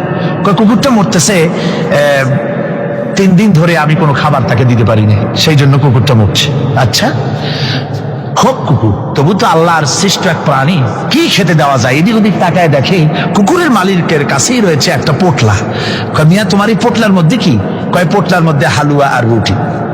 তোমার পোটলার মধ্যে হালুয়া আছে, রুটি আছে, কুত্তা মরে ক্ষুধার জ্বালায়, তুমি খালি কান্দো, ওর থেকে এক টুকরো রুটি দিলেই তো কুত্তা বাঁচে। কুত্তার মালিক বলছে, মিয়া সাহেব ওই সব ফতো আমারে শুনেন না, এগুলো আমি খুব জানি। রুটি আর হালুয়া দিলেই তো আমার পয়সা খরচ হবে, ওর দরদে যে কাঁদতেছি এর জন্য তার পয়সা খরচ হচ্ছে না। আমাদের অবস্থা কিন্তু তাই হয়েছে। ইসলাম বিদায় হয়ে যায়, যাক না, কিন্তু আমি কাঁদবো, পয়সা দিব না। রাসূলের করুণ ঘটনাগুলি শুনে চোখের পানি ফেলবো, কিন্তু এই করুণ ঘটনা কেন ঘটলো সেই ময়দানে আমরা পা ফেলবো না। কুফাবাসীরা হযরত ইমাম হোসেনের জন্য দারুণ ভাবে কেঁদেছে, ঠিক কিনা? কুফাবাসীরা ইমাম হোসেনকে দাওয়াত দিছিল কারা? কুফাবাসীরা। অনেকগুলি চিঠি তারা লিখছে। কুফাবাসীরা ইমাম হোসেনকে ভালোবাসতো, দাওয়াত দিয়েছে, তার জন্য কেঁদেছে, কিন্তু কুফাবাসীদের চোখের পানিটা ছিল ইমাম হোসেনের জন্য, আর অস্ত্র, টাকা পয়সা, শক্তি সবটা ছিল এজিদের জন্য। কথা বুঝতে পেরেছেন? কুফাবাসীদের মতো অবস্থায় আমাদের হয়েছে। কুফাবাসীদের হযরত ইমাম হোসেনের জন্য তারা শুধু চোখের পানি ফেলেছে, আর টাকা পয়সা অস্ত্রপাতি যা ছিল সব ছিল তাদের এজিদের জন্য। আমাদের অবস্থাও তাই, আমরা ইসলামের জন্য শুধু চোখের পানি ফেলি, আর যখন ভোট দেই তখন ইসলাম যারা চায় না তাদেরকেই ভোট দেই, ঠিক কিনা? আমাদের টাকা, আমাদের পয়সা, আমাদের ইলেকশন, আমাদের হরতাল, আমাদের ধর্মঘট সবকিছু হচ্ছে ইসলাম যায় না, যারা চায় না তাদের জন্য। আর ইসলামের যখন কথা বলি, ইসলামের কথা শুনলে শুধু চোখের পানিটাই ছাড়ি, মহব্বত চোখের পানি দিয়া শেষ করে দিই, আর কিছুই করি না। আমি একবার এইখানে এই শহরে অনেক বছর আগে একটা জানাজায় শরীক হয়েছিলাম। কোন মাঠে আমার এখন তার মনে নেই। জানাজার পরে যিনি জানাজা পড়ালেন তিনি বললেন, ওই লাশকে সামনে রেখে বললেন, কেন আসিল? তখন আমি নতুন সিডামে আসছি, আমি ভাষা ভালো করে বুঝিও না। একজন বললো কেন আসিল? সবাই কইলো গম আসিল। তাই বললাম যে গম আসিল, এই মরা মানুষের সাথে গম, আমি আটা গম সে তাই মনে করেছি, যে এটার কি সম্পর্ক? আমি ইমাম সাহেবকে জিজ্ঞেস করলাম যে আপনি বললেন কি, আর জনগণই বা বললো? আমি জিজ্ঞেস করলাম যে লোকটা কেমন ছিল, তো সবাই বললো ভালো ছিল। তাই বললাম তো ফায়দা কি? ফায়দা এই যে সবাই বললো ভালো, আল্লাহ তারে মাফ করে দিয়া ভালো বলে বেহেশতে পাঠায় দিল। বলে আশ্চর্য কথা, আল্লাহ কি এইরকম নাকি? যে একটা সুদখোর ঘুষখোর জেনাকার এ লোক ভালো না খারাপ আমি তা বলতে চাই না, কিন্তু একটা লোক সে কন্ট্রাক্টর ছিল, কন্ট্রাক্টরি করতে গিয়ে রাস্তাঘাট স্কুল কলেজে রড সিমেন্ট জনমের মতো খাইছে। কথা বুঝতে পেরেছেন? সরকারি গিয়ে ক্ষমতায় গিয়ে গভর্নমেন্টের টাকা পয়সা জনমের মতো শেষ করে ফেলেছে। এই লোকটি সুদখোর ঘুষখোর জেনাকার মরে গেছে, আর আসে আপনি কইলেন যে কেন আসিল সকল কইল গম আসিল আর আল্লাহ বেহেশতে দিয়ে দেবে। তাহলে আল্লাহ হাকামুল হাকিমিন হইলেন কি করে? এটা কি বিচার হইল নাকি? কি করে সম্ভব? আমার বন্ধুগণ, আমরা যখন মরে যাই, মরার পরে আমাদেরকে কবরের মধ্যে রাখা হয়, কবরের ভিতরে রেখে আমাদেরকে বলা হয়, যারা কবরে রাখে তারা বলে, মৃত্যু ব্যক্তিকে কবরে রাখার সময় বলে বিসমিল্লাহি আলা মিল্লাতি রাসূলিল্লাহ, আল্লাহর নামে রসুলের দলে উঠাই দিয়ে গেলাম। আল্লাহর নামে কার দলে উঠাইলো? রসুলের দলে। চিন্তা করেন ভাইরা, আল্লাহর নামে রসুলের দলে উঠাইলেন কারে? কারে উঠালেন? এই লোকটি তার যৌবনকালে যত মিছিল করেছে, ধর্ম নিরপেক্ষতাবাদের পক্ষে মিছিল করেছে, পুঁজিবাদের পক্ষে মিছিল করেছে, সমাজতন্ত্রের পক্ষে মিছিল করেছে, স্লোগান দিয়েছে, দেওয়ালে লিখেছে, বক্তৃতা করেছে, ভোট দিয়েছে, বই লিখেছে, জীবনে যা কিছু করেছে সব করেছে মানুষের তৈরি করা মতবাদের জন্য। তার ভোট ইসলামের কাজে লাগে নাই, তার ইলেকশন ইসলামের কাজে লাগে নাই, তার দেওয়ালের লেখা ইসলামের কাজে লাগে নাই, তার বক্তৃতা তার টাকা পয়সা ইসলামের কাজে লাগলো না। মরে গেছে, পরে মরা মানুষটারে উঠাইয়া বললা রাসূলুল্লাহর দলে উঠাইয়া দিলাম। এখন বলো রাসূলুল্লাহ কেন তোমার মতো মরা লাশটাকে তিনি গ্রহণ করতে যাবে? তোমার জীবনের কোন কাজই তো ইসলামের জন্য কাজে লাগলো না। তোমার জীবনের একটা দিনও তো ইসলামের কাজে লাগে নাই। মরছো, তারপরে তোমার মরা লাশ রাসূলুল্লাহ বহন করতে যাবেন কেন? কি দায় টাকা পড়েছে তার? সুতরাং আমি বলতে চাই, আজকের মাহফিলে যত জনতা উপস্থিত হয়েছেন, জান এবং মাল সবকিছু দিয়ে লড়াই করতে হবে আল্লাহর রাস্তায়। আমার ভোট, আমার ইলেকশন, আমার স্লোগান, আমার বক্তৃতা, আমার টাকা কড়ি খরচ সবকিছু হবে আল্লাহর জন্য। কুল ইন্না সালাতি ওয়া নুসুকি ওয়া মাহইয়ায়া ওয়া মামাতি লিল্লাহি রাব্বিল আলামিন। সবাই পড়েন, ইন্না সালাতি ওয়া নুসুকি ওয়া মাহইয়ায়া ওয়া মামাতি লিল্লাহি রাব্বিল আলামিন। আল্লাহ পাক বলেছেন, বলো আমার নামাজ, আমার হায়াত, আমার কুরবানি, আমার মওত সব আল্লাহর জন্য। কার জন্য? আল্লাহর জন্য। অসীম মেহেরবান এবং বিশেষ করুণাময় তিনি, যিনি রহমান এবং রহিম। রহমান রহিম আল্লাহ পাকের দুটি গুণবাচক নাম। রহমান অপেক্ষা রহিম অপেক্ষা রহমান, এটা হচ্ছে বেশি ব্যাপক অর্থবোধক, যার জন্য তাফসীরে বলা হয়েছে আর রহমানু যুর রাহমাতিশ শামিলা বিজামিল খালায়েক ফিদ দুনিয়া ওয়াল মুমিনিনা ফিল আখিরাহ। অর্থাৎ রহমান তিনি, যিনি এমন রহমতের মালিক যা বিশেষত গোটা বিশ্বের সমস্ত মানুষের জন্য প্রযোজ্য। আর রহিম হচ্ছে শুধু কিয়ামতের দিন পৃথিবীতে রহমান, তিনি দয়াবান পৃথিবীর সমস্ত মানুষের জন্য এবং কিয়ামতে শুধু মুমিনদের জন্য। রহমান কিয়ামতে শুধু মুমিনদের জন্য। আর রহিম হচ্ছে আর রহিম যুর রাহমাতি শামিলা লিল মুমিনিনা ইয়াউমিল কিয়ামা। রহিম হচ্ছে শুধুমাত্র কিয়ামতের দিন আল্লাহ রাব্বুল আলামিন শুধু মুমিন লোকদের জন্য এই বিশেষ দয়া কিয়ামতের দিন করবেন। এখন রহমান হচ্ছেন পৃথিবীর সমস্ত মানুষের জন্য, সমস্ত প্রাণীর জন্য। তার দান থেকে কেউ বঞ্চিত থাকবে না, সকলের জন্য তার দানের দরজা অবারিত, উন্মুক্ত। এই পৃথিবীর বুকে আমরা দেখতে পাই মানুষ তার বন্ধুদেরকেই দেয়, শুধু সরকার হোক আর সাধারণ মানুষ হোক, আপনজনদেরকে নিজের দলকেই বেশি দেয়। কথা ঠিক কিনা? নিজের দলের প্রতি, আত্মীয় স্বজনের প্রতি স্বজন প্রিয়তা মানুষের শরীরের ভিতরে রোগ হিসাবে কাজ করে, আর এভাবে করে নিজের দল আর আত্মীয় স্বজনকে বেশি করে সুযোগ সুবিধা দেয়। শত্রুকে কেউ দেয় না, শত্রুকে কেউ ডেকে ডেকে। এই জাতীয় লোকগুলি বরং দেখা যায় তারা ক্ষমতা পায়, বাড়ি হয়, গাড়ি হয়, কল হয়, কারখানা হয়, সম্মান পায়। এটা কেন? এর কারণ হচ্ছে আল্লাহ রাব্বুল আলামিন এই পৃথিবীর কোনো মূল্য দেন না। এই পৃথিবীর মূল্য যদি আল্লাহ পাকের কাছে একটা মশার দানার তুল্য যদি হতো, আল্লাহ পাক বিদ্রোহীদেরকে, কাফেরদেরকে এক ঢোক পানি আল্লাহ পাক গিলতে দিতেন না। এবার চিন্তা করেন, আল্লাহর ব্যাপারে যে দৃষ্টান্তটা দেওয়া হয়েছে, দৃষ্টান্তটা কত গুরুত্বপূর্ণ। মশার দানার তুল্য, মশার দানার তুল্য এই পৃথিবীর দাম নাই আল্লাহর কাছে। আপনাকে যদি কেউ 10 লক্ষ মশার দানা বহু কষ্ট করে জোগাড় করিয়া যদি কেউ দেয়, তাহলে আপনি কয় টাকা দিয়ে কিনবেন? 4 পয়সা দিয়েও একজনে বলছে 4 পয়সা দিবে না। তাহলে বোঝেন এর কোনো মূল্য নাই।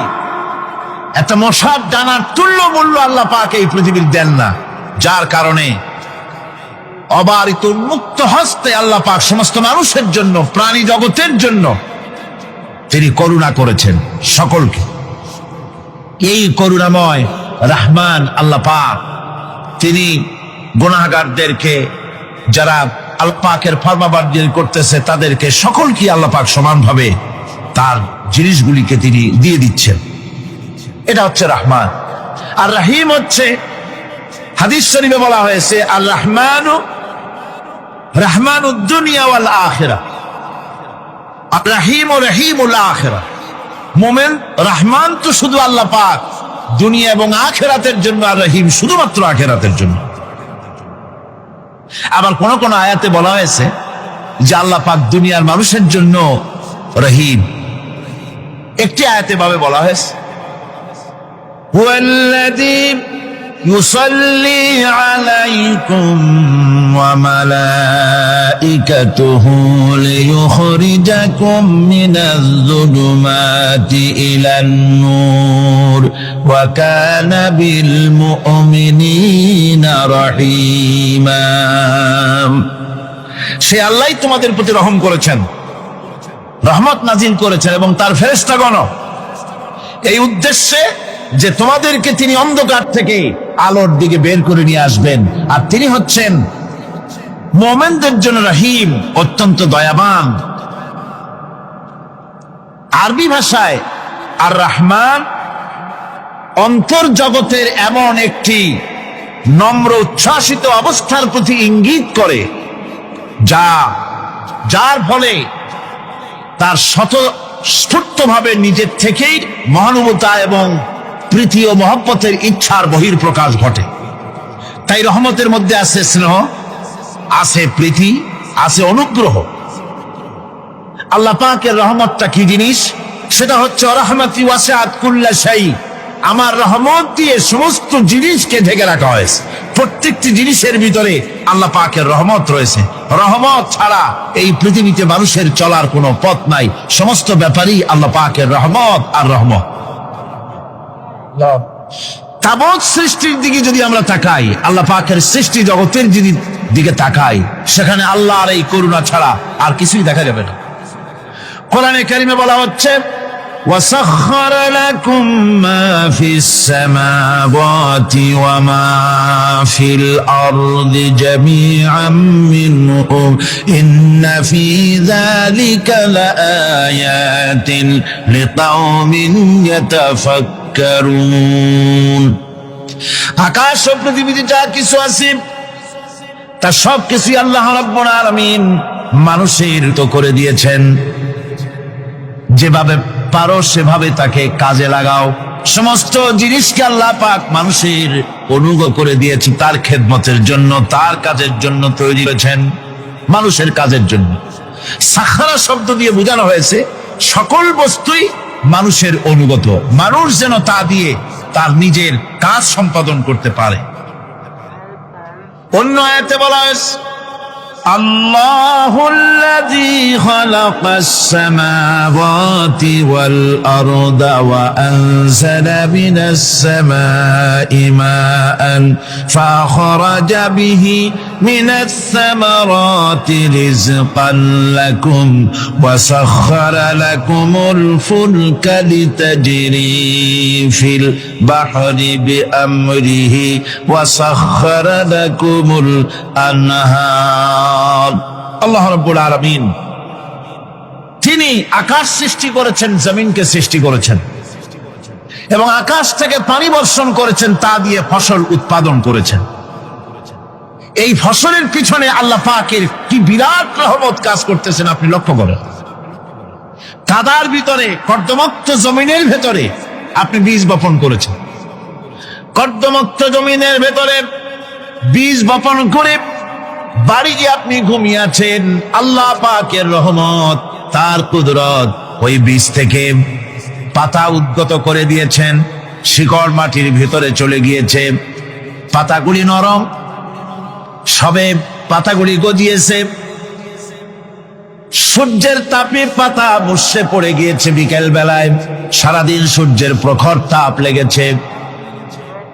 মানুষকে খাওয়াবার জন্য আল্লাহ রাব্বুল আলামিনের কি বিরাট রহমত কাজ করতেছে লক্ষ্য করুন। রাতের বেলায় আল্লাহ পাক শিশির বিন্দু নাজিল করে দেন, কণা কণা শিশির বিন্দু ওই মুষড়ে যাওয়া পাতার উপরে পড়ে গিয়ে সারা রাত এভাবে সুন্দর ঠান্ডা বাতাস আর শিশির বিন্দু যত্ন করে করে মুষড়ে যাওয়া পাতাটিকে সকালবেলা পর্যন্ত তরতাজা, সজীব আর প্রাণবন্ত করে দেন। এরপরে গাছ বড় হলো, তার ভিতরে রব্বুল আলামিন ধান দিলেন, গম দিলেন, এভাবে করে যত্ন করে তার শুরু থেকে শেষ পর্যন্ত প্রত্যেকটি গাছকে খাদ্য ব্যবস্থাকে আল্লাহ রব্বুল আলামিন নিজ যত্নে, নিজ কুদরতে, আপন রহমতে সবগুলিকে লালন পালন করে মানুষের হাতে তুলে দিলেন। মানুষকে আল্লাহ পাক সর্বশ্রেষ্ঠ মর্যাদা দান করেছেন, যার কারণে আল্লাহ পাক বলেছেন ওয়ালাকাদ কাররামনা বানি আদম, আদম সন্তানকে আমি সম্মান দিয়েছি, মর্যাদা দিয়েছি। আর সেই মর্যাদা দেওয়ার কারণে যত খাদ্য তার সামনে পেশ করেছি, আল্লাহ পাক আপন রহমতে সব খাদ্যগুলিকে প্যাকেট করে বান্দাদের সামনে হাজির করে দিয়েছেন। কোনো খোলা খাবার দেওয়া হয়নি, কারণ মানুষ হচ্ছে আল্লাহ পাকের শ্রেষ্ঠ মেহমান, মর্যাদা সম্পন্ন প্রাণী, মর্যাদা সম্পন্ন মেহমান এই মানুষ। তার সামনে কলা দেওয়া হলো কভার করে, প্যাকেট করে। আনারস বলেন, আম বলেন, কাঁঠাল বলেন, যত রকমের ফল আল্লাহ পাক দান করলেন, বেদানা বলেন, আপেল বলেন, সমস্ত ফলগুলিকে, খাবারগুলিকে আল্লাহ পাক প্যাকেট করে করে আপন রহমতে বান্দাদের সামনে হাজির করে দিয়েছেন। তার এত দয়া, তার দয়াই আকাশ থেকে বৃষ্টি হয়, সেই বৃষ্টিতে ফসল ফলে। তার দয়ায়, তার রহমতে তিনি পানি মানুষের আয়ত্তে করে দিয়েছেন। এই পানির উপরে জাহাজ পরিচালনার জন্য আল্লাহ পাক সুযোগ করে দিয়েছেন। জাহাজ পরিচালনা করা হচ্ছে সমুদ্রের ভেতরে মানুষের জন্য। এভাবে করে আল্লাহ পাক সব জিনিসকে তার সুযোগের মধ্যে এনে দিয়েছে। এরপরে আল্লাহ পাক বলছেন ওয়া আতাকুম মিন কুল্লি সালতুমুহু ওয়া ইন তাউদ্দু নি'মাতাল্লাহি লা তুহসুহা ইন্নাল ইনসানা লাযালুমুন কাফফার। আল্লাহ পাক বলেন তোমাদের প্রতি আল্লাহ পাকের দয়া, তার রহমত, তার করুণা এত বেশি, তোমাদের সকল চাহিদা তিনি পূরণ করেছেন, কোনো চাহিদা বাকি রাখেন নাই। আমাদের চাওয়ার আগে আমাদের যা কিছু প্রয়োজন আল্লাহ রাব্বুল আলামিন সব সাপ্লাই করেছেন। যেরকম সুবহানাল্লাহ। ওই আল্লাহ পাক বলেন ওয়া ইন তাউদ্দু নি'মাতাল্লাহি লা তুহসুহা। বান্দারে আমার নিয়ামত যদি গণনা করো, গুনতে গুনে গুনে গুনে আমার নিয়ামতকে গুনে শেষ করতে পারবা না। এত অসংখ্য নিয়ামত ছড়িয়ে ছিটিয়ে রেখেছি বিশ্ব জুড়ে, সর্বত্র সব জায়গায় আমার করুণার ছোঁয়া তোমার চোখের সামনে পড়বে। الذي جعل لكم الأرض مهدا وجعل لكم فيها سبلا لعلكم تهتدون। আল্লাহ পাক যিনি জমিনকে, এই পৃথিবীকে তোমাদের জন্য বিছানার মতো বিছায় দিয়েছেন, আর বিচারণের জন্য সমতল পথ তৈরি করে দিয়েছেন। এই পৃথিবীটা তোমার জন্য কি সুন্দর করে আল্লাহ পাক একটা গালিচার মতো করে বিছায় দিয়েছেন, সবুজ ঘাস তাতে রয়েছে। এই পৃথিবীর মাটি আল্লাহ পাক মানুষের জন্য কি সুন্দর ঘাটিতে পরিণত করে দিয়েছেন।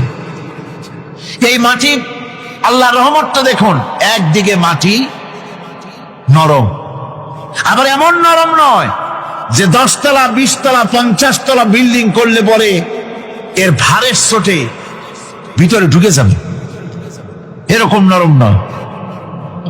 যেখানে যতটুকুন প্রয়োজন ফসল ফলাবার জন্য বৃষ্টি দিয়ে পানি, মাটি নরম করে ফসল ফলাবার ব্যবস্থা করা হয়। আবার বিল্ডিং তৈরি করার জন্য মাটি যেমন শক্ত হওয়া দরকার তেমন শক্ত আল্লাহ পাক করে দিয়েছেন। এখন তো 130, 35, 40 তলা পর্যন্ত, তারও বেশি তলা বিল্ডিং তৈরি হচ্ছে। আমি 135 পর্যন্ত উঠেছি আমেরিকায়, 135 তলা বিল্ডিং।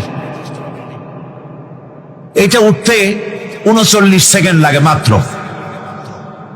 এখন এদের লিফটটা কি পাওয়ারফুল চিন্তা করেন, সাঁ করে একটা শব্দ হয় আর আপনি দেখছেন যে 135 তলার ছাদের উপর উঠে গেছে।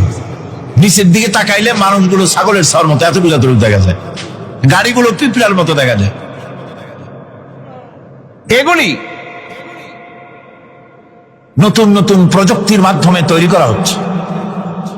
এখন এই বিশাল বিল্ডিং, এত ওজন, এই ওজন ধারণ করার জন্য মাটিকে আল্লাহ পাক ভারসাম্য, শক্তির ভারসাম্য দান করেছেন। এটাকে আল্লাহ পাক নরমও করেছেন আবার শক্তও করেছেন। এই মাটি, এই পৃথিবী আমাদের জন্য বিশাল এক নিয়ামত আল্লাহ পাক করে দিয়েছেন, ফসল ফলাবার জন্য, চলাফেরার জন্য। আবার এই মাটি যেন আপনাকে নিয়ে নড়াচড়া করতে না পারে। মাঝে মাঝে ভূমিকম্প হয় না? পৃথিবীতে ভূমিকম্প জোন যেগুলি আছে সেগুলি হচ্ছে Japan, China, turkey, Iran, America, এরকম বিভিন্ন দেশে ভূমিকম্পের জোন, এগুলি ভূমিকম্প এলাকা। আমাদের এসব দেশে ভূমিকম্প কম হয়, তবে ইদানিং একটু একটু শুরু হয়েছে। আল্লাহ যেন এই ভূমিকম্পের গজব থেকে আমাদেরকে বাঁচান। এত আস্তে আমিন বললেন কেন? আল্লাহ পাক কি প্রচন্ড ক্ষমতার মালিক। তিনি রহমত করে এ জমিনকে সুন্দর স্থিতি স্থাপক, একটা স্থিতিশীলতা করে দিয়েছেন। এই পৃথিবী যেন আমাদের নিয়ে নড়াচড়া করতে না পারে সেজন্য আল্লাহ পাক পাহাড় সৃষ্টি করেছেন। চট্টগ্রামে পাহাড় আছে না? রাঙামাটি, খাগড়াছড়ি, বান্দরবান পাহাড় আছে না? আছে। লোকেরা এই পাহাড়ের উপকারিতা বোঝে না, সমানে পাহাড় কাটে। যারা পাহাড় কাটেন তারা আত্মঘাতী কাজ করেন, তারা পৃথিবীর মানুষের ক্ষতি করেন। পাহাড় আল্লাহ পাক তৈরি করেছেন। আল্লাহ কোন জিনিস খেলতামশার জন্য তৈরি করেন নাই। গতকাল এই আয়াতটি আমি পড়েছিলাম, الذين يذكرون الله قياما وقعودا وعلى جنوبهم ويتفكرون في خلق السماوات والأرض ربنا ما خلقت هذا باطلا। নিরর্থক করে আল্লাহ পাক কোন জিনিসকে তৈরি করেন নাই। আল্লাহ পাক এই পাহাড় সৃষ্টি করেছেন জমিনের ভারসাম্য রক্ষা করার জন্য। সেই পাহাড়গুলি কাটতেছে মানুষ সমানে, গাছ কাটতেছে সমানে, এতে করে প্রকৃতির ভারসাম্য নষ্ট হয়ে যাচ্ছে। এগুলি সব আল্লাহ পাকের রহমত, সবগুলি আল্লাহ পাকের নিয়ামত। খালি খালি আল্লাহ কিচ্ছু তৈরি করেন নাই। ব্যাংকগুলারে জনমের মতো খাইয়া ব্যাঙের ব্যবসা করে চীনের কাছে ব্যাংক বিক্রি করে এখন বাংলাদেশ মহাবিপদে পড়েছে। এখন ব্যাংক কোথায় পাওয়া যায় তাই তালাশ করে, কারণ এই ব্যাঙের উপকারিতা আগে জানা ছিল না। এত কীটনাশক ওষুধ ছড়ানো লাগতো না। কীটনাশক ওষুধ ছড়িয়ে জমিনের উর্বরা শক্তির 12টা বাজানো হচ্ছে। আল্লাহ পাক আপন কুদরতে আপন রহমতে অসংখ্য ব্যাংক তৈরি করে দিচ্ছে, যাতে করে অতিরিক্ত পোকামাকড় গুলিয়েরা ধরে ধরে খাইয়া ফেলে। আল্লাহ পাকের এগুলি কিভাবে নষ্ট করা হলো, আর এখন কীটনাশক ওষুধ দিয়ে সর্বনাশ করা। আর কীটনাশক ওষুধ আনা হচ্ছে ভারত থেকে, ইন্ডিয়া থেকে। ভারত থেকে কীটনাশক ওষুধ আর সার জানা হচ্ছে, তা দিয়ে বাংলাদেশের মাটির উর্বরা শক্তি আরো নষ্ট হচ্ছে। আপনারা জিজ্ঞেস করবেন চাষিদের কাছে কিভাবে নষ্ট হচ্ছে ঋণ। সুতরাং আল্লাহ পাক খেল তামাশায় বস্তু করে কিছুই তৈরি করেন নাই, সবগুলিকে আপন রহমতে তৈরি করেছেন মানুষের সৃষ্টি জগতের জন্য, যার দ্বারা মানুষ উপকৃত হতে পারবে। এজন্য তিনি হচ্ছেন রহমান। বলেন তিনি কি? রহমান। আল্লাহ রাব্বুল আলামিন জমিন সৃষ্টি করলেন, পাহাড় দিলেন, গাছপালা তরুলতা তৈরি করে দিলেন।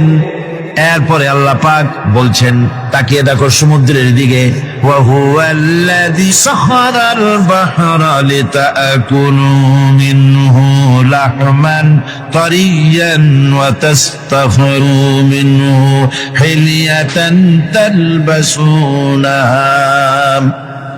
সমুদ্রের দিকে লক্ষ্য করে দেখো, এই সমুদ্রকে তোমাদের অনুগত করে দিয়েছি। এর মধ্যে রয়েছে তাজা মাছ মাংস রয়েছে, এর ভিতরে রয়েছে তোমাদের পরিধানের অলংকারাদির জন্য মূল্যবান সম্পদ রাখা হয়েছে সমুদ্রের মধ্যে।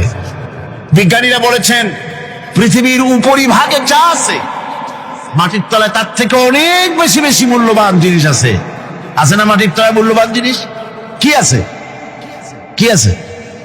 খনিজ দ্রব্য আছে, সোনা আছে, লোহা আছে, তেল আছে। তেল যে শুধু সৌদি আরবে, কুয়েতে আর কাতারে, বাংলাদেশে তেল নাই, এটা ঠিক না। আমাদের দেশে তেল আছে। আল্লাহ তেল আমাদের দেশে দিয়েছেন, তবে অতটা না হলেও কিছুটা তো দিয়েছেন। আমাদের দেশে চা আছে, পাট আছে, আমার দেশেও তেল আছে। মাঝে মধ্যে তেলের কুয়া সিলেটের হরিপুর থেকে, বাখরাবাদ থেকে, ভোলা থেকে, বিভিন্ন জায়গা থেকে তেলের কুয়া বের করে দেখানো হয়। তেল আছে।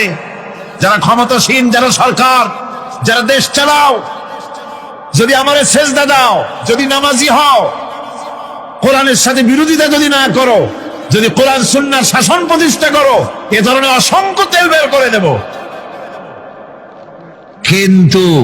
কিন্তু বারবার উমরা করে, হাতে তসবিহ ধারণ করে, মাথায় পট্টি বেঁধে যদি ইসলামের সাথে নাফরমানি করা হয়, তোমাদের তেল আল্লাহ পাক বের করে ছাড়বেন। আল্লাহ পাক বাহানা পছন্দ করেন না। এই জমিনে ফসল আছে, অসংখ্য ফসল আল্লাহ পাক দিয়েছেন, অসংখ্য খনিজ পদার্থ আল্লাহ পাক দান করেছেন। সেই খনিজ পদার্থগুলি আল্লাহ পাক, খনিজ দ্রব্যগুলি আল্লাহ পাক দিবেন মোমেনদের হাতে। কাদের হাতে দিবেন? আল্লাহ পাক বলেছেন, ওয়ালাউ আন্না আহলাল কুরা আমানু ওয়াত্তাকাউ লাফাতাহনা আলাইহিম বারাকাতিম মিনাস সামাই ওয়াল আরদ। দেশের লোকেরা, জনপদের লোকেরা যদি আমার উপর ঈমান আনে আর আমার কি ভয় করার নীতি যদি অবলম্বন করে চলে, তাহলে ওই দেশের মানুষের জন্য আকাশ আর জমিনের সব বরকতের দরজা আমি আল্লাহ খুলে দেব। নিয়ামতের অভাব নাই, যথেষ্ট নিয়ামত আল্লাহ পাকের আছে। তাহলে বললাম, এই পৃথিবীর উপরিভাগে যত নিয়ামত আছে, পৃথিবীর ভেতরে এর থেকে কম নাই। কত ভিতরে? এই ভিতরে যাওয়ার জন্য একবার একটা চেষ্টা হলো। আমেরিকার ওকলাহামা সিটি, এটি একটি স্টেট। এই স্টেটের পাশে একটা জায়গা বেছে নেওয়া হলো, যে পৃথিবী, তাদের ধারণা ছিল যে মাটি খুঁড়তে খুঁড়তে এর পৃথিবীর অপর পৃষ্ঠে যাওয়ার জন্য একটা আন্ডারগ্রাউন্ড রাস্তা করা যায় নাকি। ছোটবেলায় পড়ছিলাম আমি ভূগোলে একটা বইতে, যে কেউ যদি আমাদের দেশ থেকে এখান থেকে মাটি খোঁড়া আরম্ভ করে, তাহলে মাটি খুঁড়তে খুঁড়তে একদিন না একদিন আমেরিকায় পৌঁছে যাবে। কোনো ভিসা টিসা লাগবে না, VD7 DB7 97 লাগবে না, এমনি যাইতে পারবে। মানুষেরা চেষ্টা করলো মাটি খোঁড়া। মাটি খুঁড়তে খুঁড়তে পৃথিবীতে এটাই ছিল প্রথম এই দুঃসাহসিক পরিকল্পনা। 6000 ফিট পর্যন্ত মাটি খনন করার পর কোন কুল কিনারা করতে না পেরে তারা এই দুঃসাহসিক পরিকল্পনা ছেড়ে দিন। কিন্তু গবেষণার শেষ হয়নি। যারা গবেষণা করেছেন তারা গবেষণালব্ধ, তাদের অভিজ্ঞতা তারা লিখেছেন যে পৃথিবীর অন্তত 180 মাইল গভীর পর্যন্ত তাদের একটা আইডিয়া হয়েছে যে পৃথিবীর মাটির নিচে অসংখ্য খনিজ দ্রব্য রয়েছে, অসংখ্য নিয়ামত এই পৃথিবীর মাটির ভিতরে আল্লাহ পাক লুকায় রেখেছেন। ওর তলায় কি আছে বিজ্ঞানীদের মাথায় এখনো ঢোকে নাই। এই পৃথিবীর উপরে যা আছে ভেতরের থেকে আল্লাহ পাক বেশি রেখেছেন। এরপরে সমুদ্র, সমুদ্রের ভয়াল দৃশ্য দেখলে বলে মানুষের কলিজা ভীত, প্রকম্পিত, সন্ত্রস্ত হয়ে যায়। কথা ঠিক কিনা? যত বড় বাহাদুর হোক, সমুদ্রের ঢেউর মধ্যে যদি পড়ে, বাহাদুরি আর থাকে না। ঠিক কিনা কন? যতই বড় আল্লাহ নাই, কিন্তু সমুদ্রে গেলে আর অসুবিধা হয় না। সমুদ্রের ঢেউয়ের মধ্যে, এই সমুদ্র, মহাসমুদ্রের ভিতরে আল্লাহ রাব্বুল আলামিন অসংখ্য রহস্য রেখে দিয়েছেন, যা বিজ্ঞানীরা উদ্ঘাটন করতে পারেনি। এই মহাসমুদ্রের ভিতরে রয়েছে ম্যাগনেটিক পাহাড় পানির তলায়। যদি রাডারে ধরে না পড়ে জাহাজে, তাহলে এর রেঞ্জের ভিতরে আসলে এমন আকর্ষণে টেনে নেবে, পাহাড়ের সাথে লেগে টপ করে লেগে জাহাজ চানাচুর হয়ে যাবে। এই মহাসমুদ্রের ভেতরে আল্লাহ পাক মাছ রেখেছেন, অসংখ্য মাছ রয়েছে, অসংখ্য ধরনের প্রাণী রয়েছে। আর তিনি এমন রহমান, প্রত্যেকটি প্রাণীর আবার আত্মরক্ষার জন্য হাতিয়ার তার সাথে সাথে দিয়ে দিয়েছেন। এক প্রকারের মাছ আমি নিজে দেখেছি সি ওয়ার্ল্ডে গিয়ে, এক প্রকারের মাছ আছে, সে যদি আক্রান্ত হয় তাহলে তার পেছনের দরজা থেকে এক প্রকারের লাভা, এক প্রকারের আটা জাতীয় জিনিস ছেড়ে দেয়। ওইটা পানি তড়িৎ গতিতে, আর পানি আশেপাশে পানিগুলি ইলেকট্রিফাইড হয়ে যায়। যে তাকে আক্রমণ করতে আসছে, ইলেকট্রিক শক খেয়ে পালানো ছাড়ার পথ থাকে না। আবার আর এক প্রাণী, আর এক প্রকারের মৎস্য আছে, যেগুলি আক্রান্ত হলে পরে সে তখন তার মুখ থেকে ব্লু রঙের, গাঢ় কালো রঙের এক প্রকারের কতগুলি লালা বের করে দেয়, তার আশেপাশে একদম কালো অন্ধকার হয়ে যায়, তারা আর কেউ দেখতে পারে না। এভাবে করে প্রত্যেককেই আত্মরক্ষার জন্য আল্লাহ পাক হাতিয়ার দিয়ে দিয়েছেন। সুবহানাল্লাহ। সেই সমুদ্রের ভেতরে এই ধরনের মৎস্যরাজি, বিরাট বিরাট প্রকাণ্ড প্রকাণ্ড প্রাণী আল্লাহ পাক সেখানে রেখেছেন।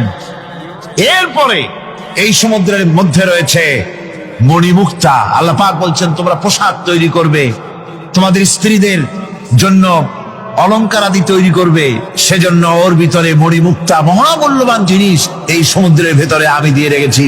আপন কুদরতে, আপন মেহেরবানিতে, কেউ আমার কাছে চায় নাই, আমি নিজের থেকে তোমাদের সমস্ত প্রয়োজন মিটিয়েছি, যা লাগবে সব জোগাড় করে দিয়েছি।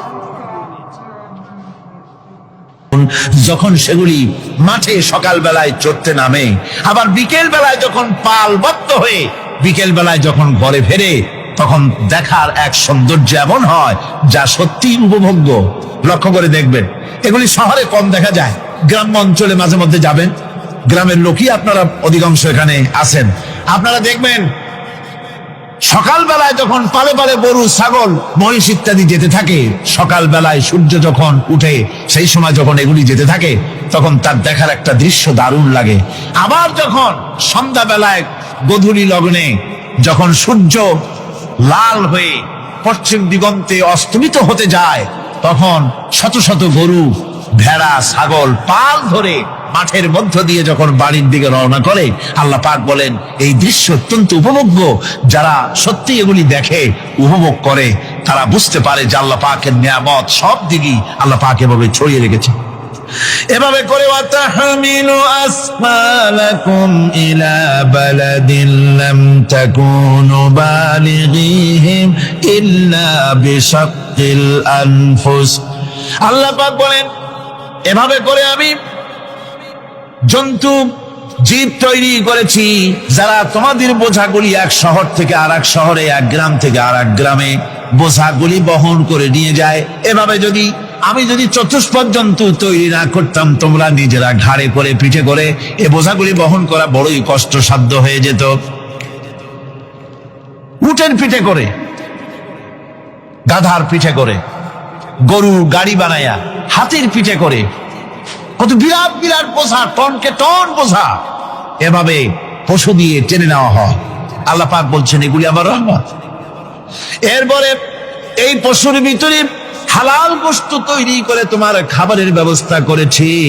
ওয়া ইন্না লাকুম ফিল আনআমি লাইবরা নুসকিকুম মিম্মা ফি বুতুনিহি মিন বাইনি ফারসিন ওয়া দামিন লাবানান খালিসান সাইগাল লিশশারিবিন।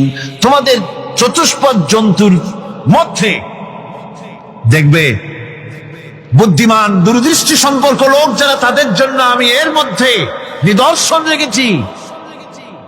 তোমাদের দুগ্ধবতী গাভীগুলি যার দ্বারা তোমরা দুধ পাও, এগুলি জমিনের ঘাস খেলো, খড় খেলো, আর এর দ্বারা রক্ত তৈরি হলো, পায়খানা তৈরি হলো, পেশাব তৈরি হলো। পাশাপাশি রাস্তা দিয়ে পরিষ্কার সুস্বাদু দুধ আমি আল্লাহ রাব্বুল আলামিন তোমাদের জন্য দান করেছি। এত নিয়ামত আল্লাহ পাক দিলেন, আল্লাহ পাকের বিনিময় কিছুই চান নাই। কিছু চাইছেন নাকি? বলেন কিছু চাইছেন? কিছুই চান না। দেখেন এই যে ঠান্ডা মৌসুম চলছে, এখন কি মৌসুম? শীতের মৌসুম। এই পৃথিবীটাকে আমরা আমাদের একটা রুমকে যদি ঠান্ডা করতে চাই, তাহলে আমরা কি লাগাই? রুমে এসি লাগাই। প্রত্যেক মাসে বিল দেওয়া লাগে না লাগে না? বিল দিতে হয়। একটা রুম এসি দিয়ে ঠান্ডা করতে প্রত্যেক মাসে 500, 1000, 2000, 2500 রুম হিসাবে এর ভাড়া দেওয়া লাগে, এর চার্জ দিতে হয়। এত বড় বিশ্বটা আল্লাহ পাক ঠান্ডা করে ফেলেছেন। কত বড় এসি প্লান্ট আল্লাহ পাকের, সুবহানাল্লাহ। কত বড় এসি আল্লাহ ছেড়ে দিয়েছেন। এখন ঠান্ডায় মানুষ, এখানে তো মানুষের গরম লাগে, সেই গরমে আপনারা আরাম পাচ্ছেন, যে গায়ের জামা টামা খুলে বেড়াইছে, ঠিক কিনা?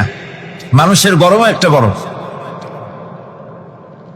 তাহলে আল্লাহ রাব্বুল আলামিন এই যে ঠান্ডাটা দিলেন, মজার মৌসুম দিলেন, এই ঠান্ডার জন্য আমাদের কাছে কোনো বিল পাঠান নাই ফেরেশতার মাধ্যমে। শীতকাল গিয়ে পরে ফেরেশতারা কি বিল নিয়ে আসছে নাকি, যে শীতের মৌসুমে যে ঠান্ডা উপভোগ করেছো এটার জন্য বিল দিতে হবে? এবার দেখেন সূর্যের তাপ। সারা পৃথিবীতে যত উত্তাপ আছে, ভালো করে বোঝেন, সারা পৃথিবীতে পেট্রোল জ্বালায় আগুন তৈরি করে, ডিজেল জ্বালায় আগুন তৈরি করেন, কাঠ জ্বালায় আগুন তৈরি করে। পৃথিবীর মানুষের হাতে আগুন জ্বালাবার, উত্তাপ সৃষ্টি করার যত রকমের টেকনোলজি আছে, সব যদি একত্রিত করা হয়, সূর্য প্রতি সেকেন্ডে যে তাপ বিকিরণ করে পৃথিবীর জন্য, সারা পৃথিবীর সমস্ত মানুষ এক জায়গায় হইয়া কিয়ামত পর্যন্ত প্রচেষ্টা করিও ওই 1 সেকেন্ডের তাপ তৈরি করতে পারবে? পারবে না। শুধু আল্লাহ রাব্বুল আলামিন তিনি বিরাট নিয়ামত রেখেছেন সব জিনিসের মধ্যে। এই নিয়ামতগুলি বুঝবে, এগুলি বুঝতে হবে। এই জন্য আল্লাহ রাব্বুল আলামিনের নবী বলেছেন, আল্লাহর সৃষ্টি জগতের উপরে, তার সৃষ্টি নৈপুণ্যতার উপরে কেউ যদি গবেষণা করে, চিন্তা করে 1 ঘন্টা, আল্লাহ পাক তার আমলনামায় 60 বছরের নফল ইবাদতের সওয়াব লিখে দিবেন। কি সোজা কথা। চিন্তা করতে হবে, গবেষণা করতে হবে আল্লাহ পাক কি নিয়ামত দিয়েছেন। ওয়ামা বিকুম মিন নি'মাতিন ফামিনাল্লাহ। যত নিয়ামত আমরা পেয়েছি সব কার কাছ থেকে? জোরে সরে চিল্লা এখন, কার কাছ থেকে? সমস্ত নিয়ামত এসেছে আল্লাহ পাকের কাছে। আল্লাহ রাব্বুল আলামিন বলেন তিনি হচ্ছেন রহমান।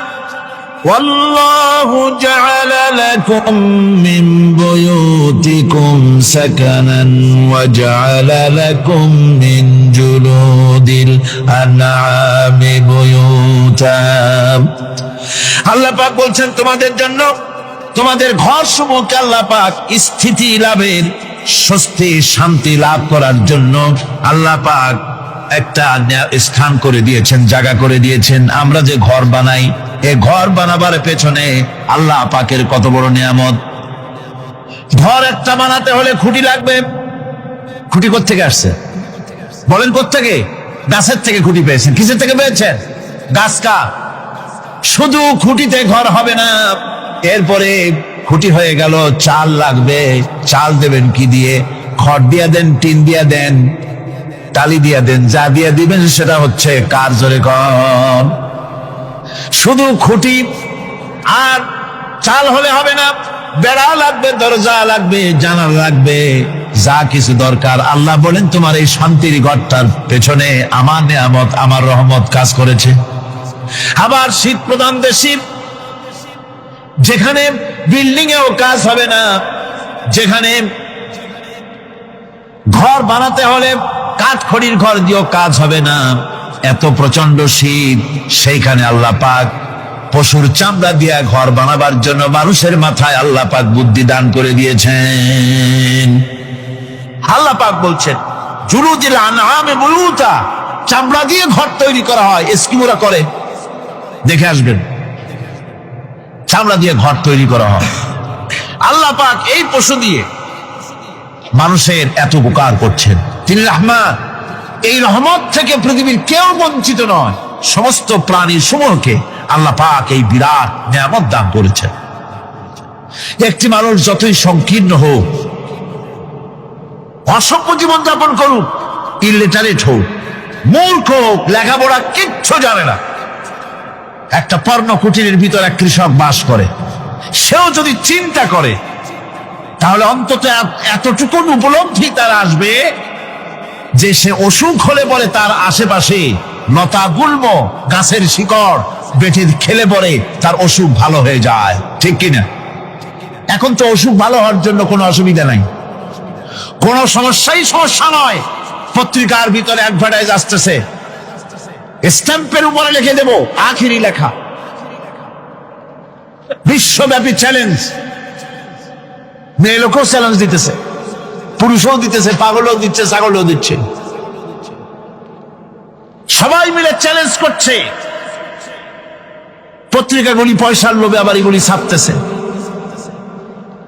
সব রকমের রোগ, অসুখ, সব রকমের ওষুধ তারা দিতে পারবে।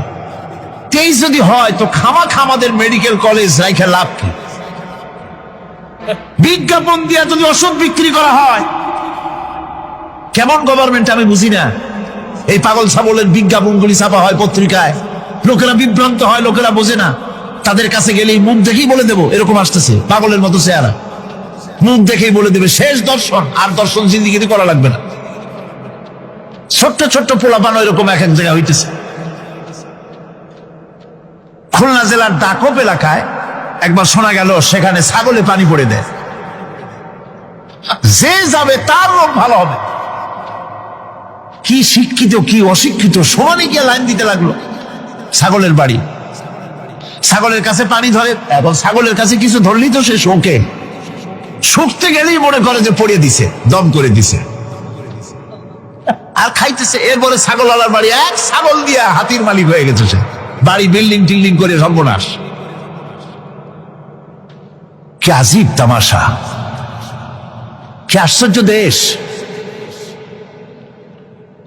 এমন কোন রোগ নাই যে এই সমস্ত পাগল ছাগলের চিকিৎসা ভালো না হবে। এগুলি অ্যাডভার্টাইজ দিয়ে চলছে।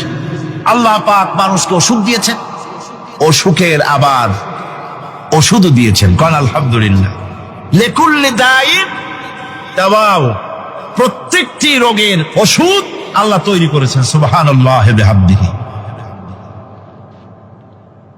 কালো জিরা সম্পর্কে রাসূল করিম সাল্লাল্লাহু আলাইহি ওয়াসাল্লাম বলেছেন, হাদিহি হাব্বাতুস সাওদা, এটা হচ্ছে কালো দানা।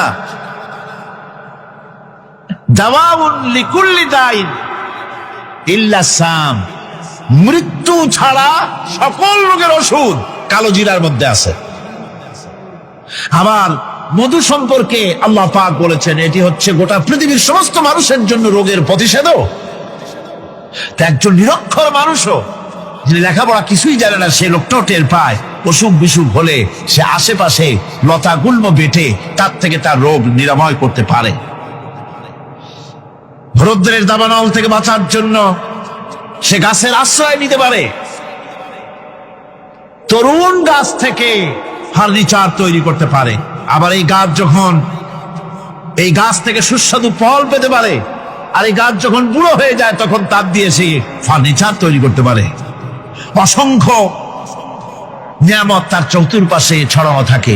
একটা নিরক্ষর মূর্খ ব্যক্তিও যদি চিন্তা করে তাহলে আল্লাহর রহমত সম্পর্কে জানতে তার মোটেই কষ্ট হওয়ার কথা নয়। মূল কথা হলো চিন্তা করা, গবেষণা করা। আল্লাহ পাক এই জন্য বারবার বলেছেন, লা আয়াতিন লিকাউমি ইয়াতাফাক্কারুন, লা আয়াতিন লিউলিল আলবাব, যারা নাকি চিন্তাশীল, গবেষক, মাথায় গিলুটুলু যাদের আছে, ওরা এগুলি খুব ভালো করে বুঝবে। আল্লাহ রাব্বুল আলামিন এই পৃথিবীকে তার রহমত দিয়ে ছেয়ে রেখেছেন, অসংখ্য রহমত দিয়ে রেখেছেন। আর তার রহমত সৌন্দর্য বিবর্জিত নয়, তার রহমত দিয়েই সব সুন্দর হয়ে সাজিয়ে গুছিয়ে আল্লাহ পাক তৈরি করেছেন।